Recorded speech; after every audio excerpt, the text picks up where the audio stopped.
Hello and welcome everybody to another wonderful day. I'm your magnanimous host, Agent Q, and with me today is Yuki. Hi, Yukikaze. Today we are going to be going over all of the new anime for winter 2025. And Which as we a know these are reminder, this means that this does not include any ongoing series, spin-offs, sequels, or anything of that nature. This is purely brand new anime for this season. Yep, that would also one for to remember is prequels will not be counted. The one and only exception to this rule is a hard reboot from the origin of a franchise. And I just went into a 3-minute ad break. Excellent timing. Okay, so before we start off on that, some more rules on this. Like I said, the only exception will be hard reboots, which I don't believe there were any of this season. None that I'm aware of, yeah. Yep. On that end. But for what we will be doing, this will not be a ranking of quality for the most part.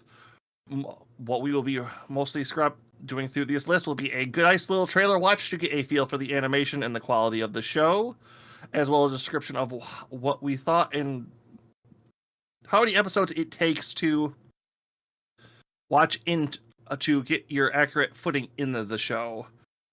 Whether it be the 1, 2, or 3 episodes for how long each one takes. There's the standard one. This is how long it takes you to this. Oh, I know exactly what this is right from the cover. No further explanation needed. 2 is for your shows that have a little bit more of. Episode 1 might have been a trope, hook, or misdirect. What comes to mind right away is the good old Imminence in Shadow. Going off episode 1, and that one would have been a big fail, but episode 2 gives you a good feel for where it's going. Where 3 generally pertains to longer running, a series that will be longer in running. A lot of shonen and stuff fall from this, and they need to set things up episodes 1, 2, and 3 to get the plot fully rolling. I also see a lot of 3 episodes that have some kind of major twist in episode 3. Correct.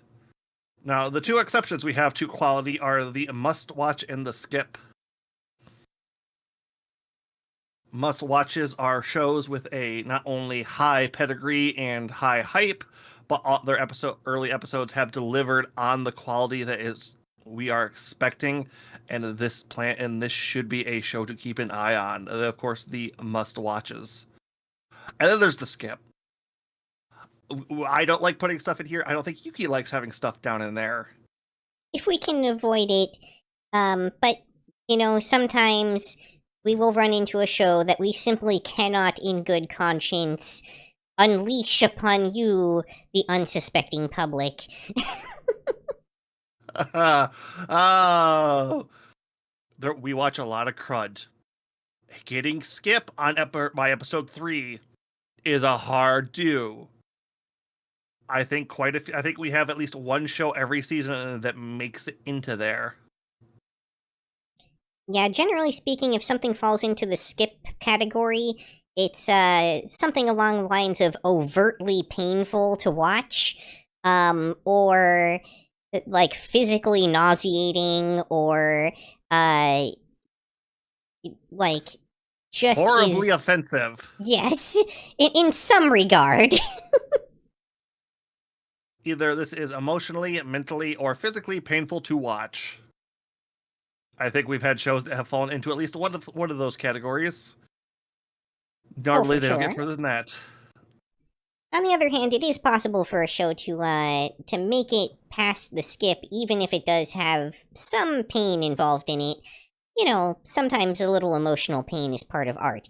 However, if the act itself of watching the show is painful, it'll probably find itself there. Yep. But with that, we have, like I said, our going tier list here. This will be published on all of our social media after the show for anyone who would like to keep up on that and just wants to skip to the end. Other than that, I think we are good to start with our first trailer tonight, Yuki. What do we have on the starting docket? All right, we are going to be leading off with a I might be a guild receptionist, but I'll solo any boss to clock out on time. I think everybody can kind of relate to that. We've all had that それでは、 boss who's kept us いってらっしゃいませ。 overtime that we've Sorry just about wanted that, to it looped kill. there.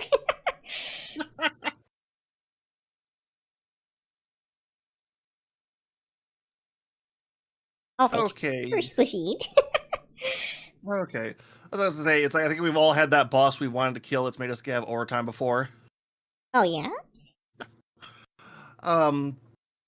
Overall, I did manage to catch a good chunk of this one. I have to say, I'm actually really enjoying it so far. Definitely make it onto my standard rotation. Pretty much all caught up on this one. It's definitely kind of more in the fantasy trash category than one might guess from what we see in the trailer. But it's definitely very enjoyable trash. Yep. Anime, I would say the story for this feels very interesting because I do enjoy I have all this extra stuff I could do. I just want a stable job. I want to go home on time. I want to live in a comfy apartment. That's all I want. That's all I want. It's like, oh yeah, no, that's relatable as hell. That's yeah. It's like I don't want to be the hero. I want stability. I want a good place to live. I want sweet food from the bakery I like. Honestly, I feel like it's very much a sign of the times. Like this, we don't want to be the hero. This is the changing power fantasy. Today's power fantasy is having stable income and a place to live. I hate how much that's true. Overall, the story on this is very interesting, and the main character is, like I said, she's really goddamn relatable. Oh, for sure. I will say it does swing into a little bit of the rom-com territory after episode 1. Very vaguely. Like, there's definitely, like, a little romance subplot going on that's pretty one-sided, but... Yep. Overall, I think, what do you think, Yuki? 1 episode or 2 for this one? I think you pretty much know what you're getting into by episode 1. The core premise is there, and most of the show is really delivering on that comedy element. Yep. Fun trash fantasy comedy with a nice bit of action. I'm going to just start leaving the animation questions to you. How does this look overall? Overall, I'd say it's probably a cut above our typical fantasy trash, but it's certainly not immune to having long scenes of just kind of like static mouth flapping animation. But like the character art is smooth and everything. It's not all janky and nobody's like off model all the time or anything like that. So, it's like B tier. Above average. Slightly above average for the type of show it is. Yep. Okay, one little extra bit I forgot to point out.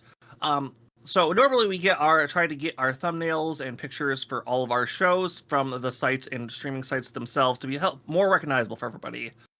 Crunchyroll has decided to change up their algorithm, how they do this from now on. To compensate, we've had to do a little bit changes on my side, but has introduced a interesting new system. Shows that Crunchyroll apparently thought would do better get a custom title, where the rest get Comic Sans for text in their title. So, I'm not joking. That's like there are just subs that's just like, this is Comic Sans, where we have the fancy title drop here. So, from Crunchyroll, the bigger shows will have this fancy title bit here, where the ones that they don't think will do as well will be whatever I could scrounge up.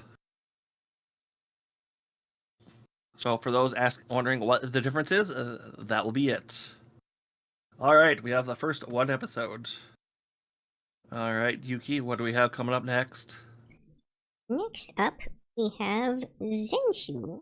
Ah, fuck yeah, that's So Studio Mappa, definitely one of the well-known studios in the animation world. And certainly, at least a good portion of the time, delivering on that level of quality.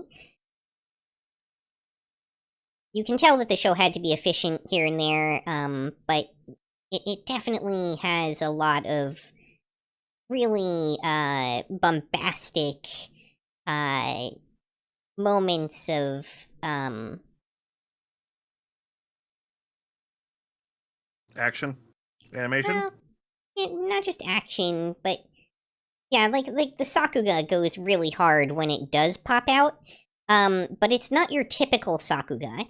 It's animation Sakuga, and I not sure how to describe that to someone. Yeah, okay, so this show is a love letter to current animators who were inspired by earlier shows from like the 90s, the 80s, and all of that. Yes. Episode 1 has the most direct Nausicaa the Valley of the Wind reference I think I've ever seen. Yeah, and it's definitely not limited to just that either. Like, the elf character design is almost a straight lift of Deedlit out of Record of Lodoss War. They have a character in the show that's basically just Unico from the 80s movie. I don't want to say this is just the reference of the show. This is references done for the love of them. This is a show celebrating animation and what current animators were inspired by back as children, and trying to use the isekai power fantasy to give the love letter to that, to give the feel for that. Yeah, I should be very clear that they're not simply ripping off all these old series and calling it a day. This is very much a well-established group of animators that are trying to show us what they loved about the things that they loved and why. And that's reflected in everything from the character choices to the animation to the plot. I also want to throw out there that this show has probably some of the most Western style furry designs I have ever seen in an anime. Yeah, that's a interesting thing that they do. And okay, one thing I want to bring up, because this is okay, as everyone's watching, Yuki is our general animation specialist who knows so much about that. The second episode of this show pays tribute to the missile animation developed for mecha anime, which if you're a long time running mecha fan, you might know when you see robots and battleships fire missiles out in a barrage, there was a massive, weirdly enough, arms race for getting this animation to higher and higher quality. The reason you see artillery barrages and missile barrages done so well is because of Studio Sunrise and what's Bandai's other big animation studio? Sure, off the top of my head. Maybe just Bandai. Perfecting the artistry of doing that. There are entire breakdowns in how they did that stuff, and the fact that they do an entire reference to that concept in episode 2 is just like my jaw came unhinged when I realized what they were doing. It's such a beautiful love letter to the genre of anime to begin with. Yeah, I would say this show's easily one of the contenders for must-watch this season. It's probably at least within the top 2 or 3 shows this season, in terms of overall quality. And from my perspective, it's like there's just so many connections to the fiber of what anime has developed from over time, that to really truly get a good appreciation for this show, it helps immensely to come in with at least some background knowledge of the shows that were, kind of popular and or defining in some way of the kind of 80s and 90s anime scene. I think without that, you might not quite get the full value out of this show. But it certainly could still be an enjoyable show, even if you're coming in blind and without that kind of history behind you. Or if you're an internet information junkie like I am, watch the show, go find a breakdown of all the references in the show, then go watch the favorite shows from those breakdowns that you liked.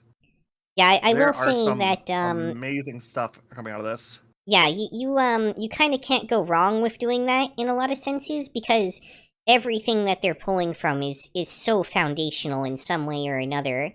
And all of the things that make it into being a part of the show are things that any true anime lover should have an appreciation for as part of the history of the genre. And don't feel bad about missing some stuff. Both me and Yuki are...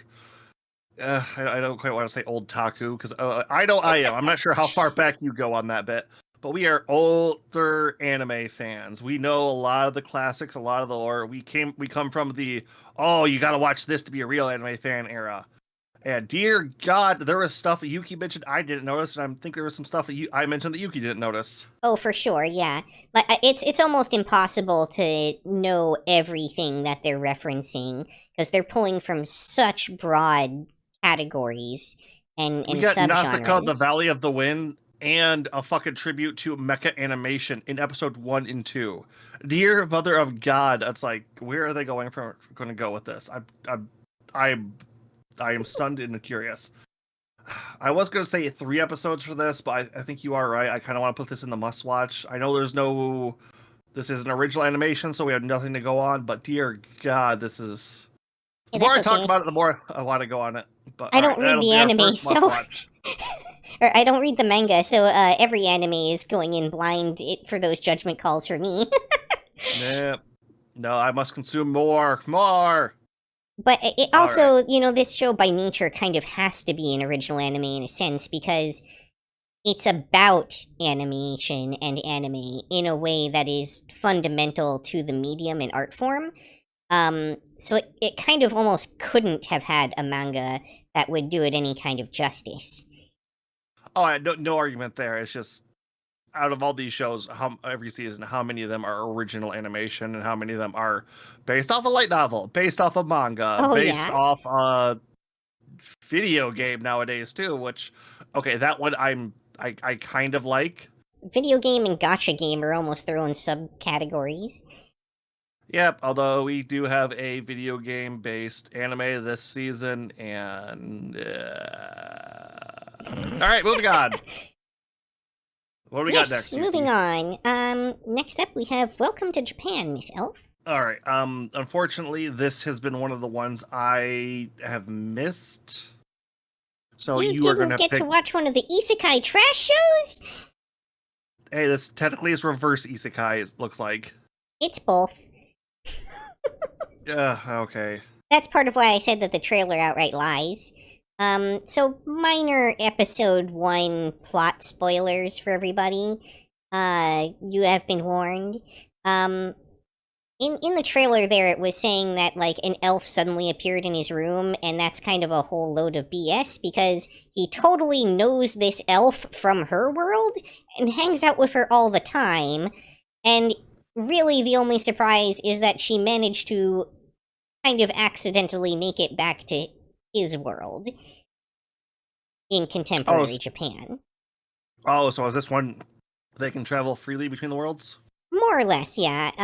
Basically, anytime he goes to sleep, they go back to the fantasy world, and if they happen to die in the fantasy world, they wake up in his bed. Oh, I've read a book series like that a long time ago. Outworld, Otherworld. I don't know. It was about a bunch of kids who get transported to the realm of, like, where all the gods live in their sleep. Yeah, and there's, like, limitations too. So Like, he can bring, for some strange reason, a bento and a drink with him. He's allowed to bring lunch to the other world, but that's it. What? Wait, does he pop over there naked then, or does he have clothes? So he pops over to the other world in whatever outfit he was wearing last in the other world.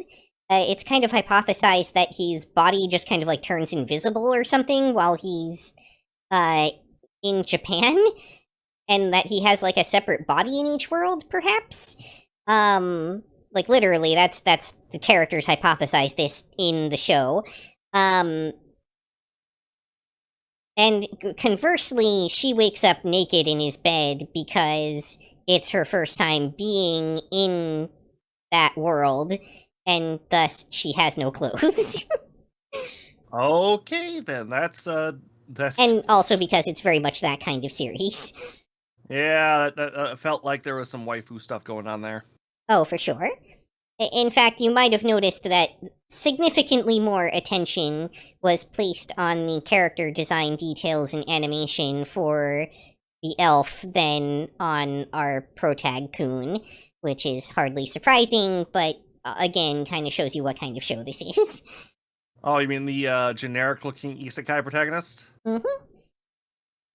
Like, I can't even remember if he had like dark black hair or if he was like slightly blue. It was pretty much dark black hair, yeah. All right then. Although apparently in the manga, it was more of like a lighter grayish black, I guess.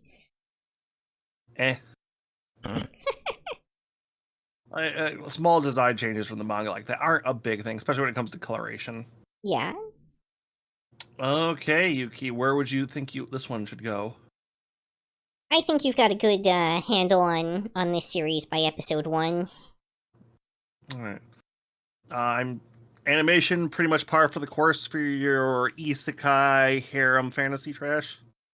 Yeah, you know, it's definitely not in any way, like, offensive to the eyes that I've seen so far, but don't expect any Sakuga or anything like that either.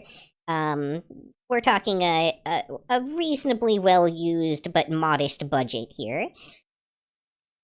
Okay, then. Unless you have anything else to add, I think we're good to move on to our next one. Alright, next up we have possibly the greatest alchemist of all time. So this is a series where the goddess literally tells the main character that he's going to have a tutorial at the start of his adventure. This is some basic isekai trash. There are a handful of good twists on it, but dear God, does this play it by numbers early on? Very harem, very isekai, very trash. Also, very involved with its own kind of crafting magic system. So if you're not the kind of person who enjoys listening to that and seeing a bunch of stats posted about it all the time, might not be the best match for you. But if you are somebody who likes Path of Exile, this is not a bad show. Two things I really want to say is it's interesting seeing anime use the white-haired character more often. For the longest time, that was their shorthand for the Russian character. Seeing it pop up more in isekai has been fun. The other thing, can we get away from slave crests and all that other stuff, please? Please, Japan. It's very awkward for the rest of the world. Listen, just because we have to continually suffer through the author's barely disguised kink from all of these light novels. But that said, I will give them a certain amount of credit for the kind of unique twist that they give us in this on the way that slavery is implemented here. With it being more of a, like, indentured servitude or, like, Roman style of slavery, where it's like a work to your freedom sort of system, rather than a, like, I just own you forever and you do everything I say deal. very noteworthy that the prospective slaves, at least the ones that we see sold by the reputable slavery establishment, as they call it, um, appear to at least even have like some degree of say over what master they decide to serve, and are able to like bargain around their contract a bit. So that's different. Not that I'm defending the concept as a whole, but it's interesting to at least see a twist on the subject. Well, this is the isekai that's trying to explore its world.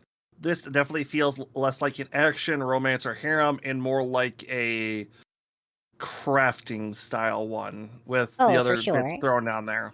Yeah, like the other elements are there more as like some reason for there to be an underlying subplot that moves things forward. Yep. I will say Yeah. it does have the my favorite mascot character from the season in it. I like the cute spider.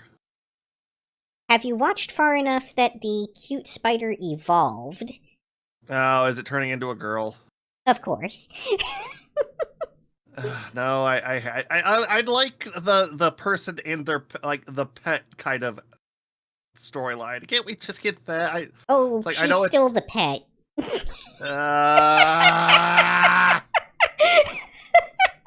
I know. I figured the minute you said that, you didn't have to say that part out loud. I know, I said the quiet part out loud, but Okay. Okay, where is this? Oh, did this one actually get... No, I don't think this one got the, it's not the better... appraiser class one. That's a different anime. Yep. Okay, I have... You're on here somewhere. That's... No, that's... Somewhere. Oh, it doesn't help that these are, spread around... There it is. Or that all the No. text kind of runs together. Yep. No, I just had you. Where'd you go? Might be like the third from the last one there? It's kind of tiny on my No. side, so hard to say. Oh, in that case, try, far left middle. Next to Anyway I'm Falling in Love with You. I think that's it. That's it. Yep, there we go. It was dropped on my thing. Unfortunately, like I said before, it's Crunchyroll was not happy with this one. Did not have faith in this one. Although I can't imagine why. This is a Some of those series that on I here- can't, like... It would be weird. Well, okay. I've seen worse series get a season 2, but I don't feel like it would justify having a season 2. Oh, there's so many shows that have gotten season 2s that just kind of make me scream inside. Right? Like, the things that never get sequels that so deserve one, and then the worst garbage will get, like, a sequel season that will somehow be even worse than the first season. Looking at you, Demon Lord in another world. Whoops. Okay, that's a good one. What do we got next, Yuki? Alright, next up we've got Flower and Asura. So, as I recall, you didn't get to watch any of this, right, Agent? No, there is only one high dive show I was able to get to, and I think I know you know which one that was. Yeah, I will make some assumptions and probably have them validated later. Yeah, so this is a show that's about a special interest that I feel like is probably extremely niche even in Japan, and even far more niche outside of Japan, which specifically is like poetry readings. This show, it got a decent animation budget, and it has Sakuga and everything. It's just Sakuga as applied to modern everyday life that tries to make something that's really, really not exciting seem more exciting than it is.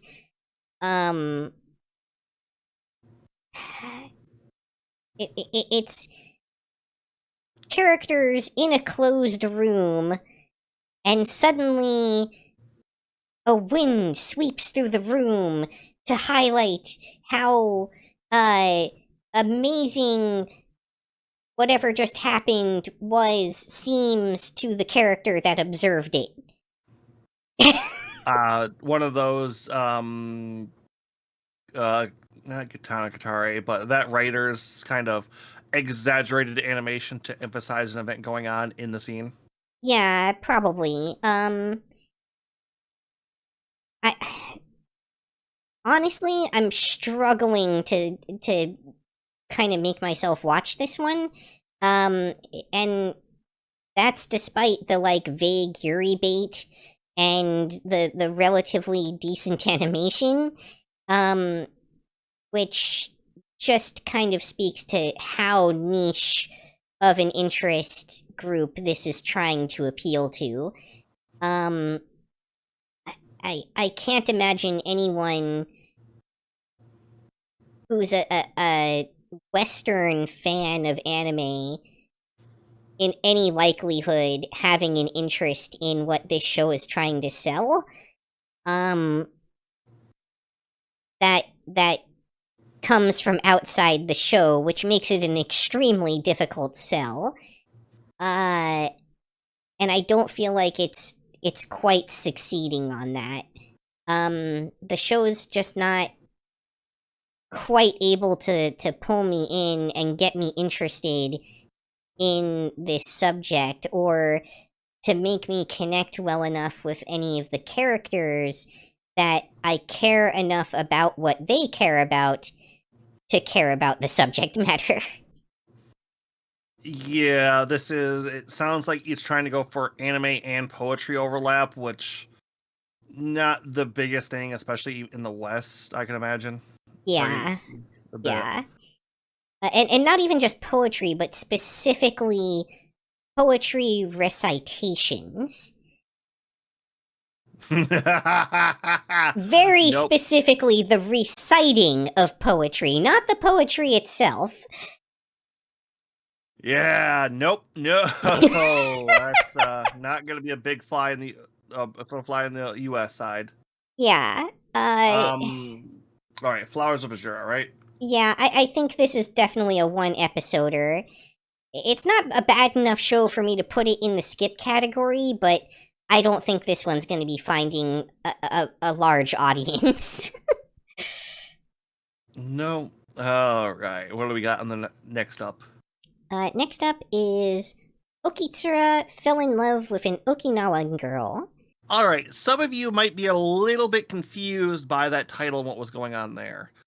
For those of you stateside or even our European friends or other side, Okinawa in Japan is known for having a very, very heavy accent. A lot of the times this is translated in dubs very oddly, I think would be the nicest way to put it. They often give him like a southern drawl, but it's not a very accurate comparison.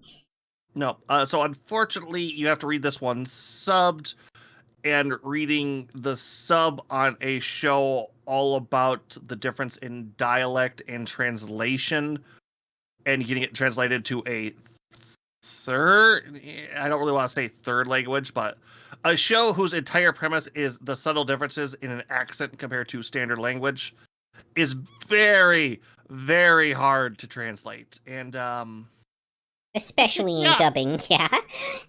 Hard to translate is an understatement for this one. Difficult to localize in general.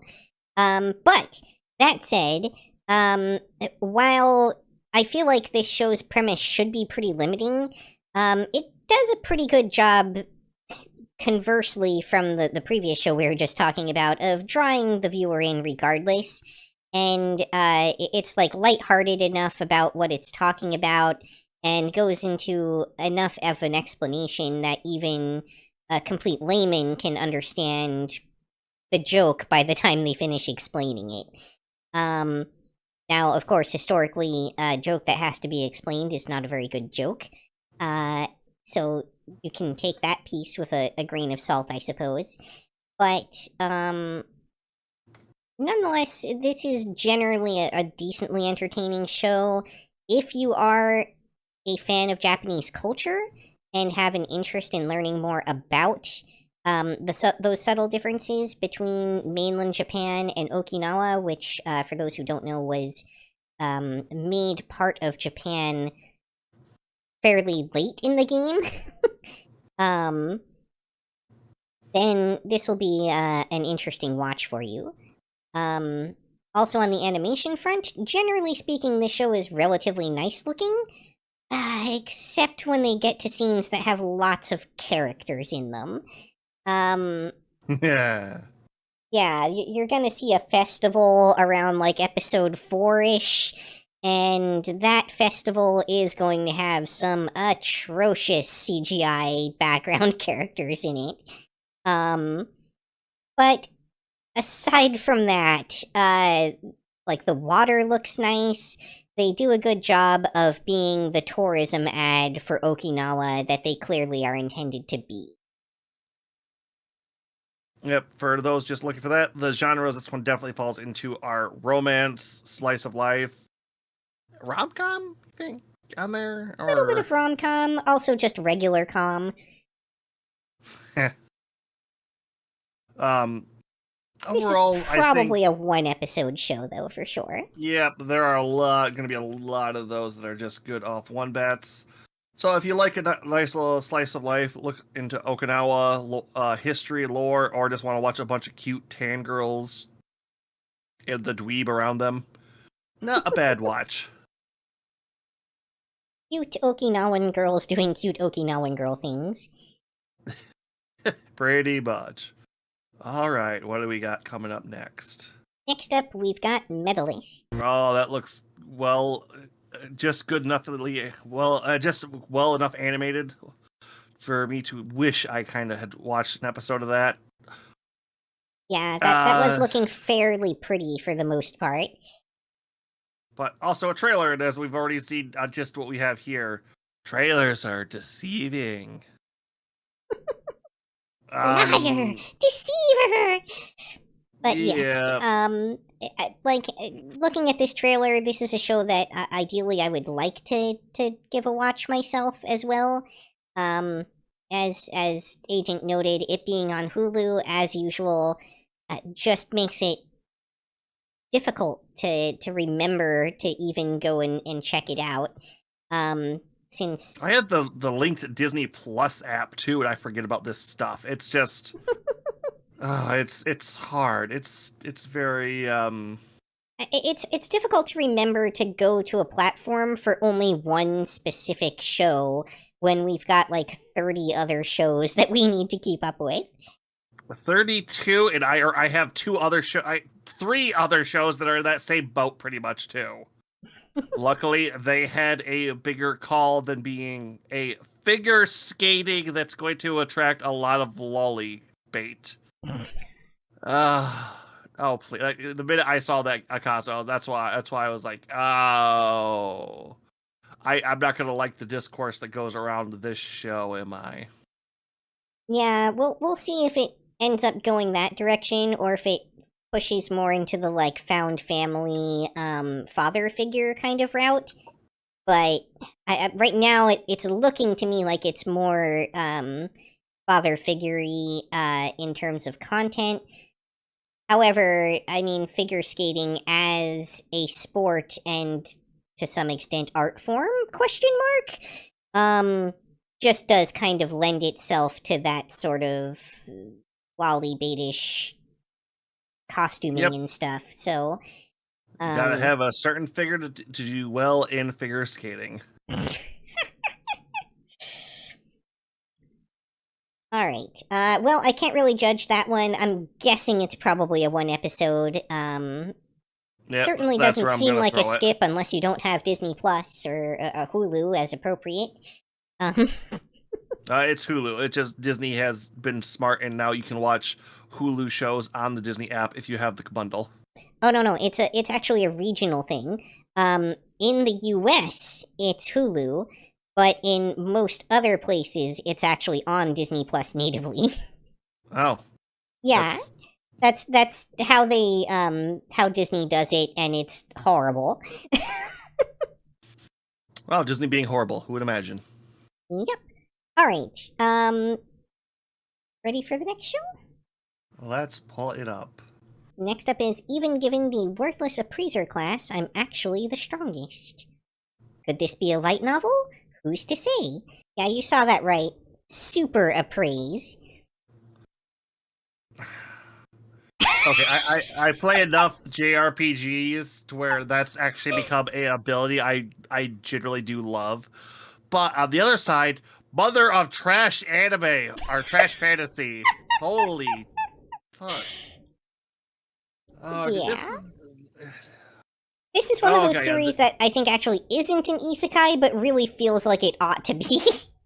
it's not. It's not an isekai. This is just a pure trash fantasy, and And yet we still have stat windows. yeah, like I'm just getting over that. It's they really wanted to emphasize some voice actors there. I didn't recognize the names, but they really wanted to emphasize the two female leads. Question mark? Yeah, the 1,000-year-old lolly elf girl is I don't know if she's a lead, but she's definitely a major supporting character. I would say Not she's a lead from what I've watched so far. the big titted elf tree is definitely a lead. And is technically younger than the other one, although the 1,000-year-old lolly elf is not the lolliest lolly elf that the show has to offer. Mm. Yep. Overall, the story on this one is the classic trope of I have this worthless skill, but guess what? If I could use it in the correct way, it'll actually kind of be really strong. Now, Okay, go ahead. Yeah. one thing I will say is it does treat this show a lot, its combat more seriously. We do see some blood, some, I don't really want to say gore, but I think that is the technical classification for what happens to him sometimes. So it does gets feel ripped up a bit, yeah. impactful. Well, that eye wasn't there. He didn't have an eye color wasn't naturally blue for his original eye. Ah. So yeah, this does tend to get, I don't want to say more real, but definitely more mature themed in its animation. Mm-hmm. I do have to mention one real nitpick I have with this show, which is that by the time they get through the training arc, where he learns how to use his super appraised powers, he no longer actually actively uses any of them himself. And instead, it's just like someone else calling stuff out for him all the time. So, like, they bothered to go through all this effort to train him up and teach him stuff. And spoilers here, but then the characters ultimately just go with him when he leaves and do everything for him, pretty much. Yeah, this is At least everything that has to do with his own signature ability. Yeah, some thought went into this, some decent, I believe the animation's overall fairly good quality, from what I can tell. It's, again, like, probably C+-ish. Like, it's pretty good for this sort of genre. We're not gonna see any, like, super ugly CGI monsters or anything like that. The elf girl, you know, elfs elfily. Yep. No, she got some extra budget in her area. But overall, this is, if you want a slightly more mature trash fantasy with some overall decent storytelling and animation, it's a good go-to. Okay, the one thing I will kind of say is episode 1 gives you a good feel for it, but episode 2 is like when the plot kicks in, I would say. Yeah, you're not gonna get to the actual plot of the show until episode 2. You're not out of the training arc until episode 3.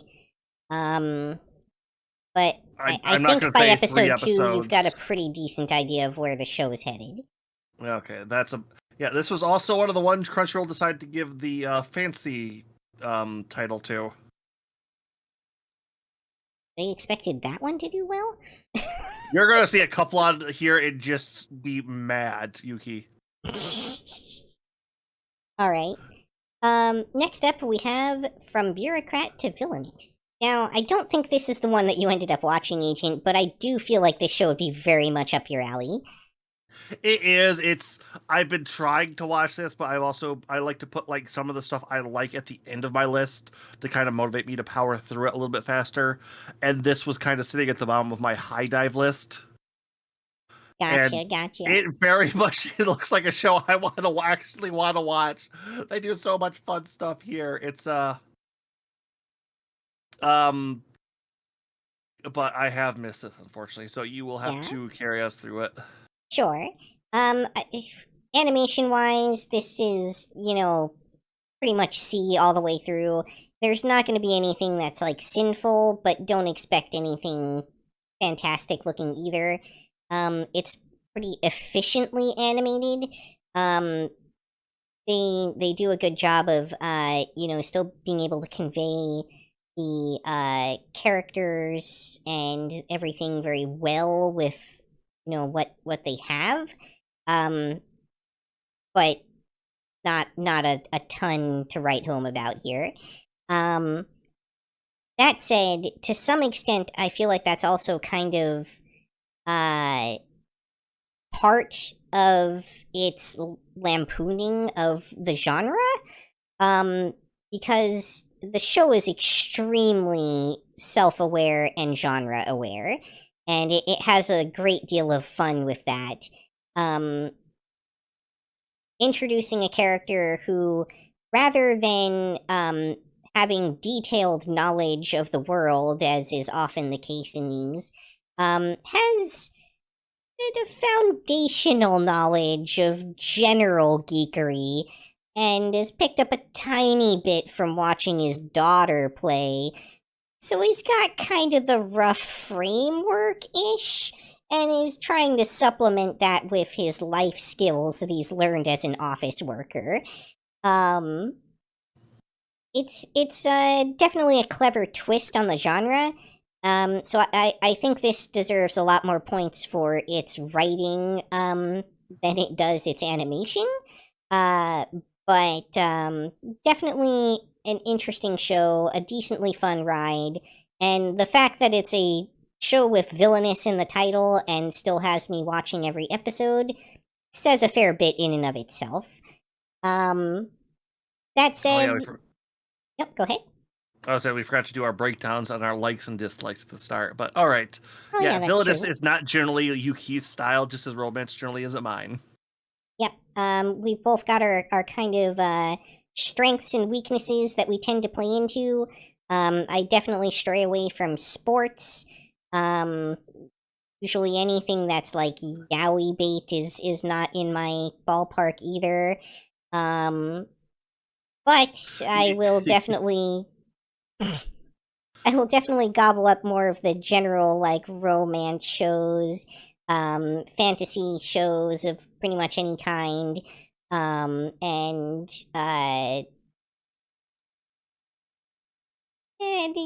your typical harem and trash anime of all sorts. While I can't, the standard slice of life and romance tend to push me off. I could gobble up them sports and villainous as well as most trash isekai, although mecha and sci-fi are where I will shine. That's it. Don't get much in my genres. Yeah, it's a starving genre lately, especially for original series. But yeah, for this show, I'd say it's probably a one episode is all you really need to know what's going on in this one.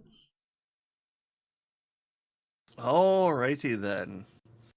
Next up, I left my A-rank party to help my students reach the dungeon depths. You've, I assume, watched some of this, Agent? Yep, I have kept up on this one. This is the trash fantasy that I'm also a fan of, so. I'll let you take the lead on this one and supplement with my thoughts. Okay, so yeah, basically what I was saying just before. This is a very trash anime. It's in that genre of, oh, you have a worthless class or a class that's looked down upon, so we really don't care. But oh wait, this class is actually really important if you know basic MMO rating RPG or have done any of those mechanics. I'm sorry, but I'm just sick of, oh, this class is worthless, but you're going to show us how strong it really. It's like, nobody who plays RPGs thinks those classes are worthless unless it's a specific game with a notable lack or break in some of its mechanics. Sorry about going off on that, but overall for the show, it says its name in its title. This is kicked from your party, joined another not harem party, and they adventure from there as they slowly get bigger. Yeah, in this show, Protag-kun is a red mage. Which Well, they at least don't bother to explain in the context of the show, by the way. They just assume that everyone knows a red mage from Final Fantasy and that it will basically be that. actually, I'm trying to think. I don't think I know if Red Mage in any. I think Red Mage is a Final Fantasy thing specifically. I Yes, can't it think of it is. I don't think it it's exists. Like, it might even be copyrighted. like did Square make this? I don't know. For anyone Square does who's have an curious, animation division that does anime, so I was assuming they probably had a hand in it. yeah. For anyone not aware of what a Red Mage is, a Red Mage can use swords to a somewhat degree and use all types of magic to a somewhat lesser degree. They are the magical jack of all trades, but master of none with sword. If they can be said to have a specialization, it's usually debuffs.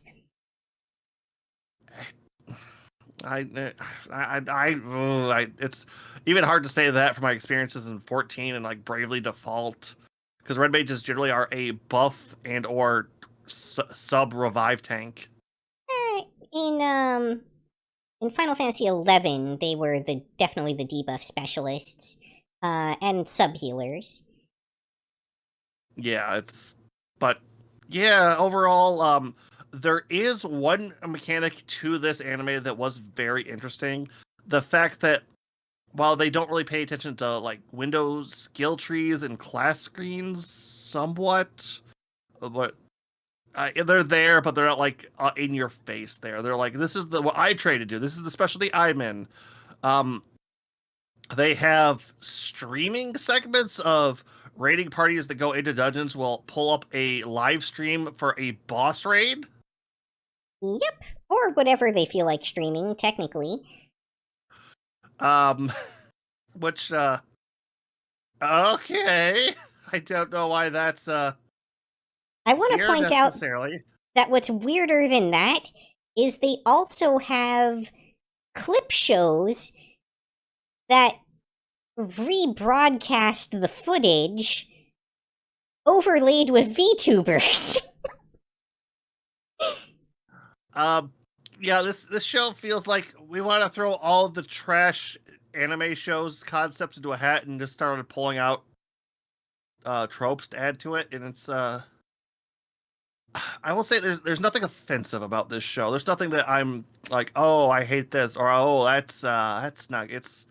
This is a fairly well done play by the numbers trash. I've got a bad class. Oh wait, it's awesome, or skill. Although they don't play into, I will say, even though that is brought up, they don't play into it. It's more along the lines of, oh hey, I was in a real trash party that treated me like dirt. I should go better my life somewhere else. And have that betterment be with a harem of cute girls. Cute girls that he personally trained that all kind of I don't want to say worship, but that might not be too far off, honestly. Yeah, it's pretty accurate. I will say, from my perspective, the implementation of the streaming element is a little bit hard to maintain the suspension of disbelief around. But yeah, it's not It's not overtly offensive. And besides that, the show is a decent, fantasy trash fun ride. Yep. Oh, this also happens to be one of the shows Crunchyroll gave the fancy title to. I wonder what their judgment criteria are. I do not know. I would say this is probably a one-episoder for sure. Yep. You know what you watch episode 1, you know what you're in for from there. All right. Next up, Ameku MD, Doctor Detective, aka Anime Doctor House. Okay, the Doctor House reference is a little way too accurate for this show, honestly. Or to be fair, they're both pulling from Sherlock Holmes, which is how they arrive at that. And while she is very rude to people by Japanese standards, it certainly doesn't compare to what we're used to seeing from House MD. Yeah, this is Sherlock Holmes with the hospital drama tag for. I don't want to say hospital dramas for just the middle-aged woman at home, but you know what that audience is for. What audience watches that? So if you would like to try getting your girlfriend or your mom into anime, not a bad start, possibly. Especially if they're into something like true crime. Because this anime definitely trades on its weird death scenarios, or weird, near-death scenarios.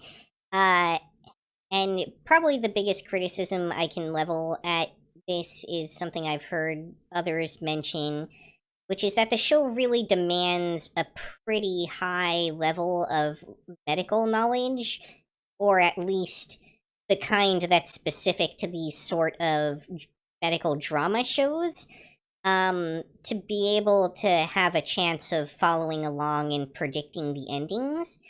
I happen to have that, so that makes the show a bit more enjoyable to me, I think, but without that, you're not really going to be able to engage with the mystery element of the show nearly as well. Nope, I do not have that, and this definitely felt like I was watching an episode of House where like, oh yeah, that's science, medical talk sounds right. Yeah, I definitely, on the other hand, was able to actually, call what was going to happen in episode 3 pretty much right from the start, because I recognized the symptoms in the scenario. Yep. So, all right, if you have more medical knowledge, this is a better show. If you have less medical knowledge, but like your hospital dramas, fairly good overall. Animation is drama level. Yeah, it's all right. Certainly nothing notable one way or another in it. I would say this is probably a 2-episoder, if only because episode 1 is a 2-parter. Yeah, it's 1 does give you a general feel for it, but 2 really gets you into the full flow of how the story will go. And I will say that is fairly well important for this one. Yeah, I think without getting to the end of the first case, it's hard to give the show a fair judgment. Alright. Next up, we have Headhunted to Another World, from Salaryman to Big Four. You know, I think, Agent, despite the lack of sci-fi shows, we're still eating pretty well this season. Yeah, okay, yeah, I love the villain side of the stories, seeing the inner workings of how a Dark Lord army or Overlord would actively control and manage that. So on that aspect, I love this. On the aspect of the, isekai into this. Okay, this is a trash isekai. Not gonna sugarcoat that at all. But what this is that behind the scenes mechanics of a kingdom, trying to use business bits to help run a Dark Lord's army. not just business bits, but general interpersonal skills knowledge, which are sometimes taken for granted, but it's nice to see that broken down for people sometimes.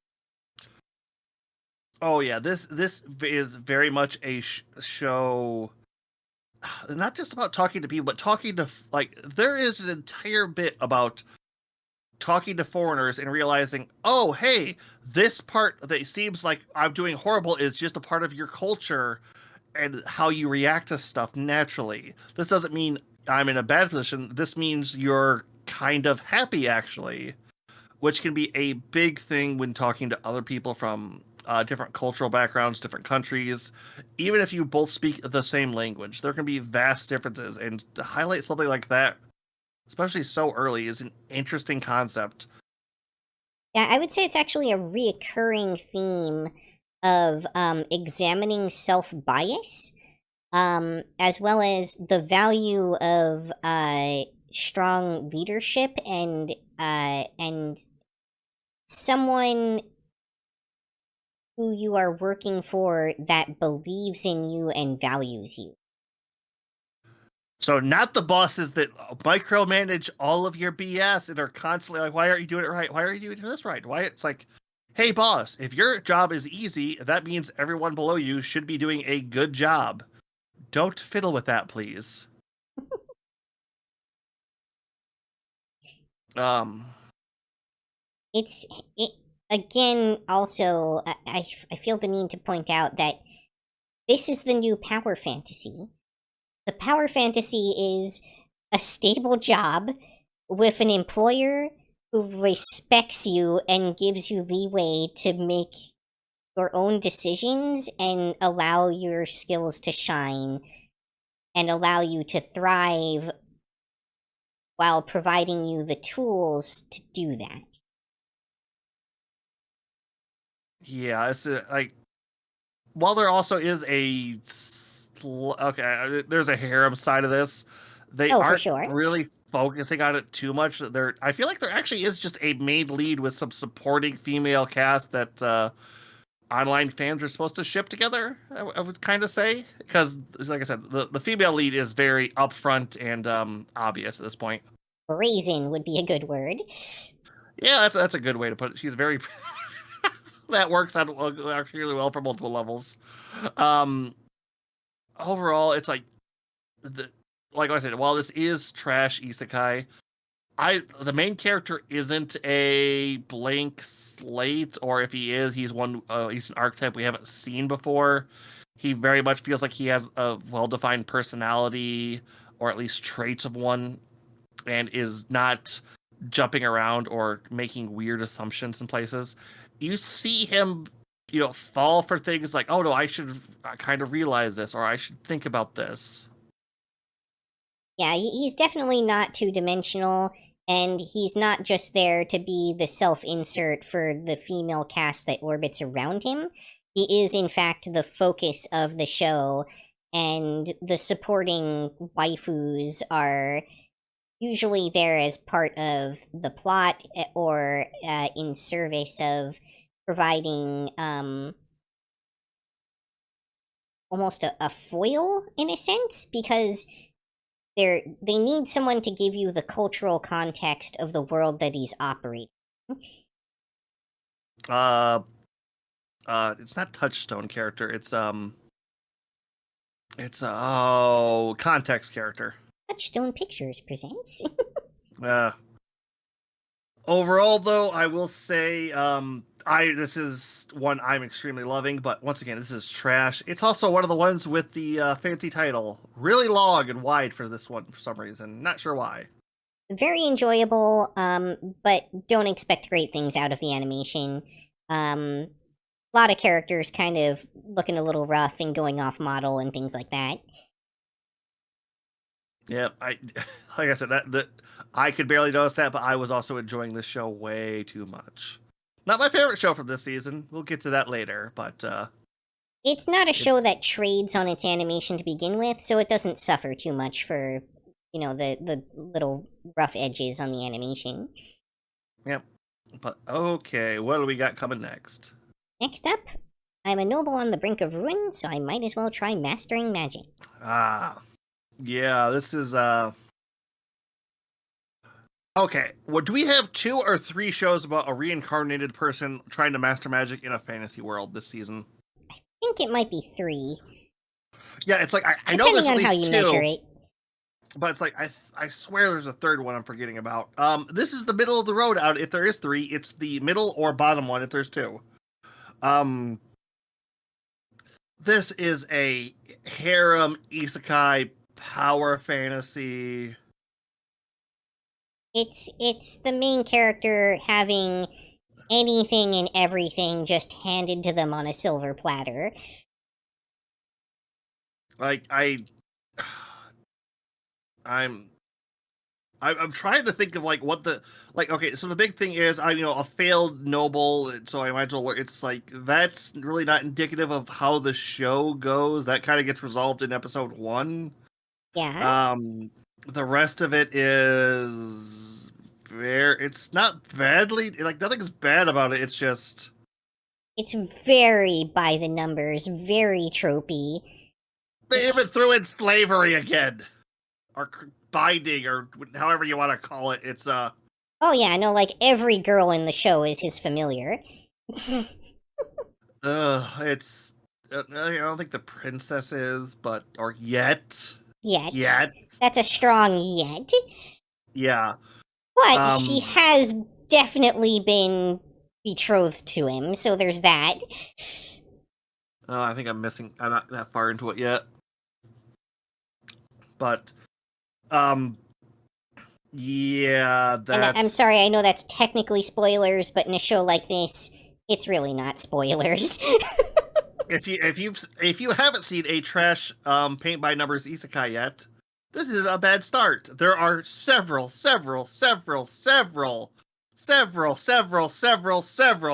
worse ones to start with. If you have seen the mountain of them, it's a C. It's okay. It's another nice. show in the pile. Yep. You know what this is after episode 1. I'm not going to say anything more on after that. There is what do we one got thing next? I do want to note about this. You remember the really, really awesome Shota Bait magic show we had a few seasons ago? Yep. Nope, I'm very familiar. This is pretty much that if they took all the good stuff out of it. Yeah. If you took away the entire animation budget and axed all the writing staff, this is pretty much what you'd be left with. If you know tropes and basic English, or no, I was gonna say English, but basic human language, this is about what you get. See, yeah, that one did stick with you. I told you it would. Mm-hmm. Next up, we've got Promise of Wizard. I was not expecting the, Satan voice. I think that was, everybody talking at once. It was, but it came out terrifying. Yeah, so this is an isekai BL story. Okay, so this is going to be... Strong yaoi bait. Strong male harem. Yeah, this is the reverse harem to a T. The one thing For Raiders from Just a Fun Little Hybrid. Oh, welcome Raiders. Hello. Welcome Raiders. Thank you for the raid. We are going over a BLL anime whose opening episode is one of the most confusing episodes of a show I have ever watched. I understand what they were going for in this show. They wanted the main character to be a complete fish out of water that didn't understand, and they wanted the audience perspective to be from that character. Dear God, the whole episode 1, I could just take it on. I'm not gonna finish that sentence. Gotta go to bed. I could know how to muddle my way through and not. Good night. Thank for raid. And not get flustered on things I don't understand. They will just be added into my brain with the tag "to be filled in later" with crazy proper nouns. You will if you're not somebody who can watch an episode and not understand anything about it, and that be the intent and like it. Oh my god, this is going to be a hard sell for you. On the other hand, if you can kind of muddle your way through episode 1 and get to episode 2, they very much all take a breath and like, all right, we should probably explain what just happened to you. Yeah, my brain was violently opposed to allowing me to make it through episode 1. Oh yeah, no, it's a fact I've had to learn while picking up Warhammer lore. Just they're gonna say a proper noun. You're not gonna understand what that means, but it was very important, and you should remember that noun. And dear mother of God, that happened. It was all of episode 1 in a nutshell. Although we do learn in episode 2 that they fight the moon yearly. Sure, why not? I'm gonna go out on a limb and say that this reeks of probably being some kind of gacha game. Yeah. Either based on one or trying to have one based on it. I'm not sure which. Something like that. Anything you would like to add on this one, Yuki? This show was painful for me, and it was a hard drop for me after episode 1. I don't feel like I can bring myself to watch more of it after the suffering that episode 1 inflicted upon me. Yeah, no, I won't begrudge anybody at that end. Like I said, I am well versed in the, like I'm trying to point out here, it's not understanding a show but getting through it. That was episode 1 was tough. Which is the hard sell here because I feel like sounds episode like this 2 is probably a 2-episoder, but with the caveat that your brain may turn to intrusive thoughts before episode 1 is out. I actually I have to say 3 on this one, even just because 1 is happening, 2 is all right lore, and 3 is all right. We should probably start going into a normal rotation now. Well, Agent, if you can manage to sell people on 3 episodes of this show, I think you might have a future in Herbalife. Oh, what was this show called again? Wizard Promise, right there it is. Promise of Wizard, yeah. Promise of Wizard, which That's the official localization, by the way. yeah, that's it's I can kind of understand what the idea was behind that. If you like a BL isekai with middling animation, bad animation. I know there was one cut in this show I specifically noticed that was just like, wait, Okay. what just happened here? I'll speak to the animation for a second, because I feel like I can do at least that much, having forced my way through episode 1. The animation in the show is hamstrung by the complexity of the character designs. They had to go complex on the designs because what they're trying to sell you are husbandos, and that's what the show is trading off of. So they had to have each of those husbandos be unique and visually interesting in their own way, which is fine. They got drip. If you've got the budget to still do much with them after that, but they kind of didn't. So what they did instead is particle effects. So now you've got sparkly wizard boys. And lots of zoom shots with the camera. And I mean, that doesn't make it the worst looking thing ever, but it does set it up for a very specific aesthetic and a very specific audience, and I feel like that audience is Twilight fans. Oh, yeah, that's pretty accurate, I would say. Yeah, it's not the highest recommend. If you like I said, if you like BL, if you like the fantasy world feels interesting. This feels like I have to dig into a lot of it before I can fully understand it. Nothing's hooking me right away. This is something that I'm just kind of, this is a show I'm watching. This is a show that I'm making myself watch to get to the stuff I want to see. Yeah, there's a reason I put some of my favorite shows at the bottom of the list of my watch order. But okay, let's move on from here. Next up is the daily life of a middle-aged online shopper in another world. All right, just that. All right, not a problem. So, off the bat, this is very much in the cooking in another world isekai slow life subgenre of isekai that has been emerging. This guy gets laid more than some hentai protagonists.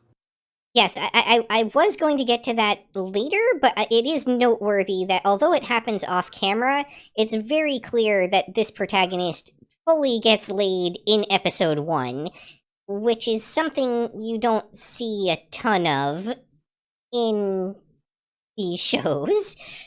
I think twice in episode 2, too, honestly. Quite possibly, yeah.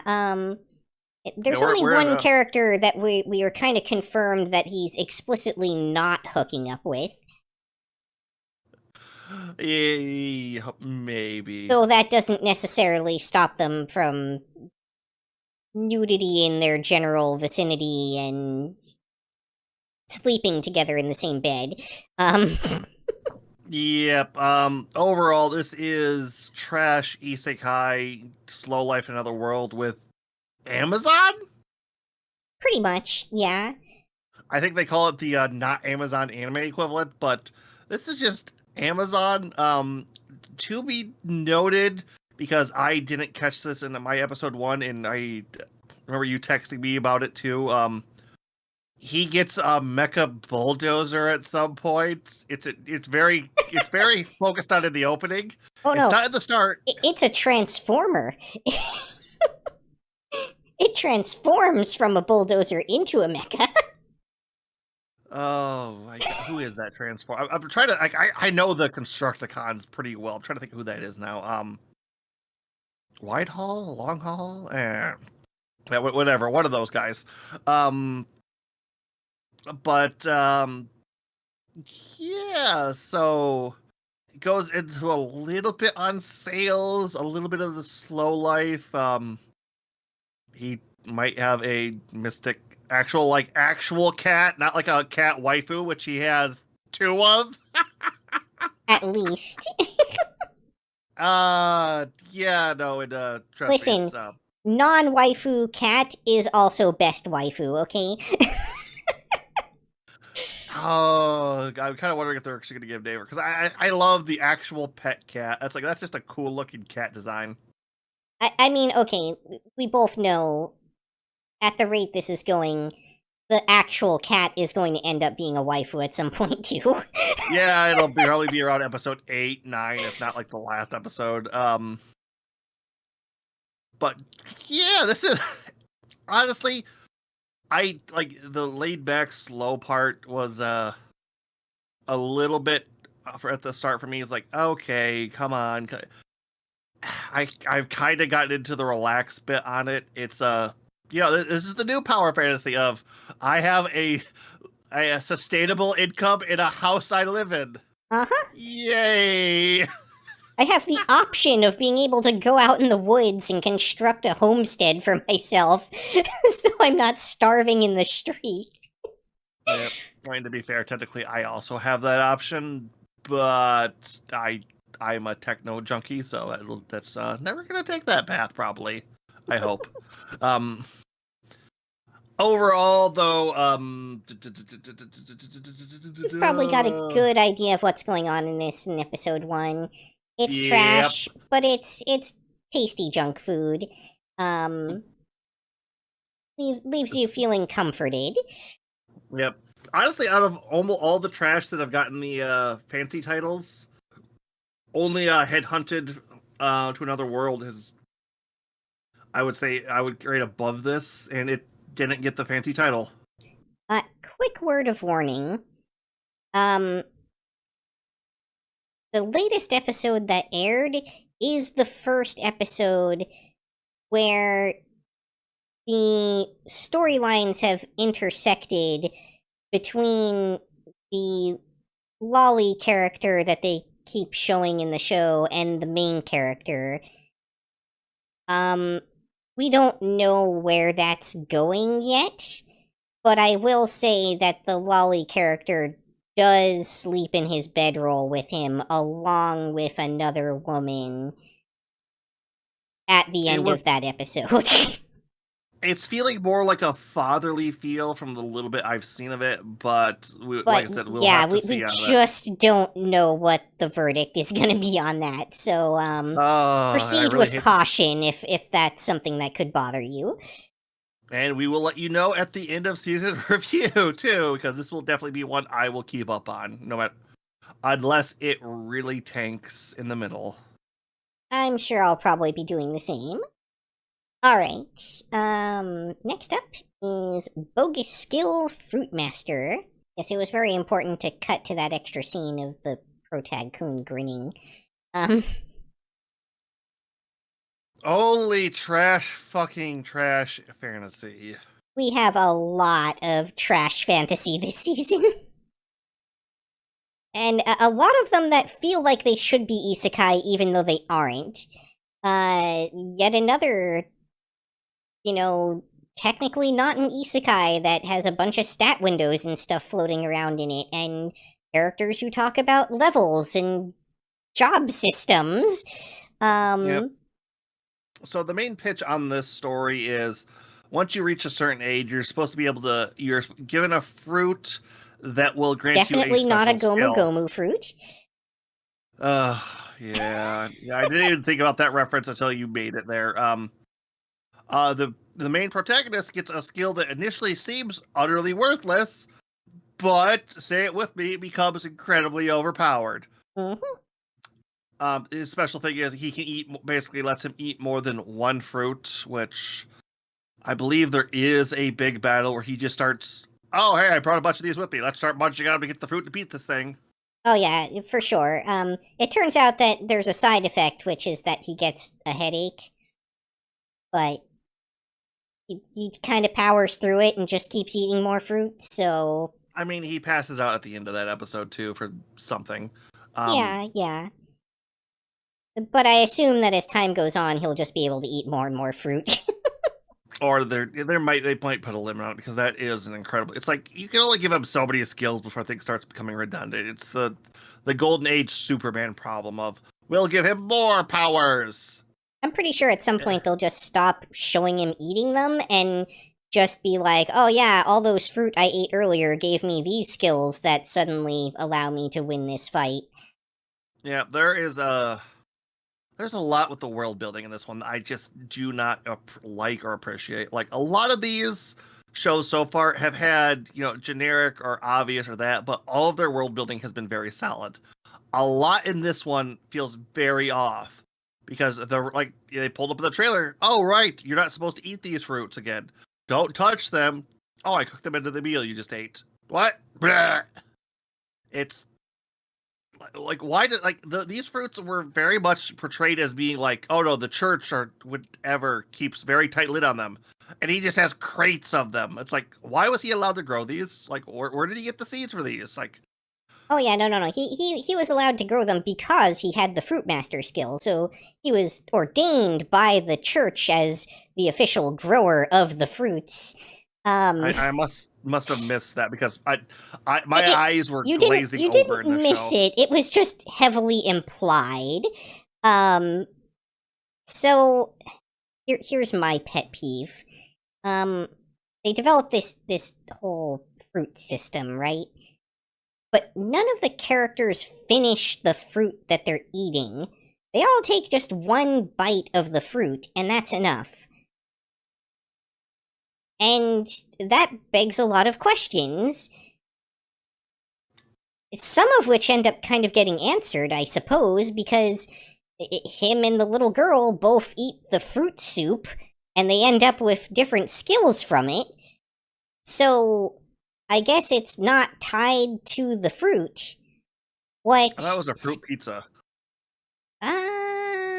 No, I'm pretty sure it was a soup. Could be wrong, but anyway, yeah. They both eat the same thing, right? And it's all mixed together, which implies that the power that you get is not directly tied to the specific fruit that you ate. At the same time, they make a big point of eating a bite from a different fruit to gain a new power each time. But if the power that you're gaining is not tied from the fruit, then that means that it's awakening a power within the individual, presumably. And that doesn't fit either, because then why would different fruit awaken different powers? Yeah, it's one of those, it just raises too many questions. It's the house burning down underwater, and this raises only further questions. Yep. You could tell what this one is right away. This prison for yeah, this one also did not get a fancy title, so at least Crunchyroll knew what this one was gonna be. Yeah, don't expect any stellar animation out of this one either, by the way. The animation on this is fairly rough. Same applies to the last one as well. But you're talking like somewhere between C and D grade animation for this series. Yeah, like the only bonus I can't say. Pixel_gun just Pix, I'm raided guessing the a channel Kigu will with follow 1 here viewers. shortly. Welcome, For guys. raiders Welcome. Hello, everybody. Kigu Hello, Rumi. all viewers. Hello, Pix. Have Hello, joined. Kigu. Pixel_gun raided your channel we are with 1 talking viewers. about very trash. The Suppinks. positive I was gonna say. Hey, Kane. Welcome, King. This show does not have a lot of waifus, although there is a pizza-obsessed lolly that hangs around with the appraiser skill. Although that's a very fatherly feel, not a harem feel, at least. Yeah, I mean, Alright, that's enough of Agent for a month. Have AGU'd stream Yuki. Alright, thanks, King. Fine, yes. Yeah, I mean, the main girl is Johan. technically kind of set up as, like, waifu, and, like, definitely the love interest. Yo, Kigu. Welcome, Kigu. Thank you for the raid. And the you as waifu well, bait. Pixel. Yeah, he's in there somewhere. Yeah, there is one main waifu. The rest are just eye candy, I would say. Yes, I mean, I feel like he's not even really recruiting much of anyone. No, the party's kind of set. One and done on that, and I think it's fairly good overall, unless. Yeah, I mean, there does seem to be some kind of subplot going on, but it's really not necessary, I think, to get into the subplot in order to know what kind of show this is. Honestly, this one is so forgettable and just kind of irritating in its world building. If it did anything wrong further, I would put this down in the skip. But it's just It's just inoffensive enough to just be isekai adjacent trash. Yeah, technically not an isekai, just fantasy trash. I can't believe it's not isekai. Oh, that's a good idea to start calling it that. But okay, what do we have next on our trailer docket here? Next up we have Anyway, I'm Falling in Love with You. This was a high dive one, wasn't it? This one? No, this was not actually. This is a Crunchyroll show.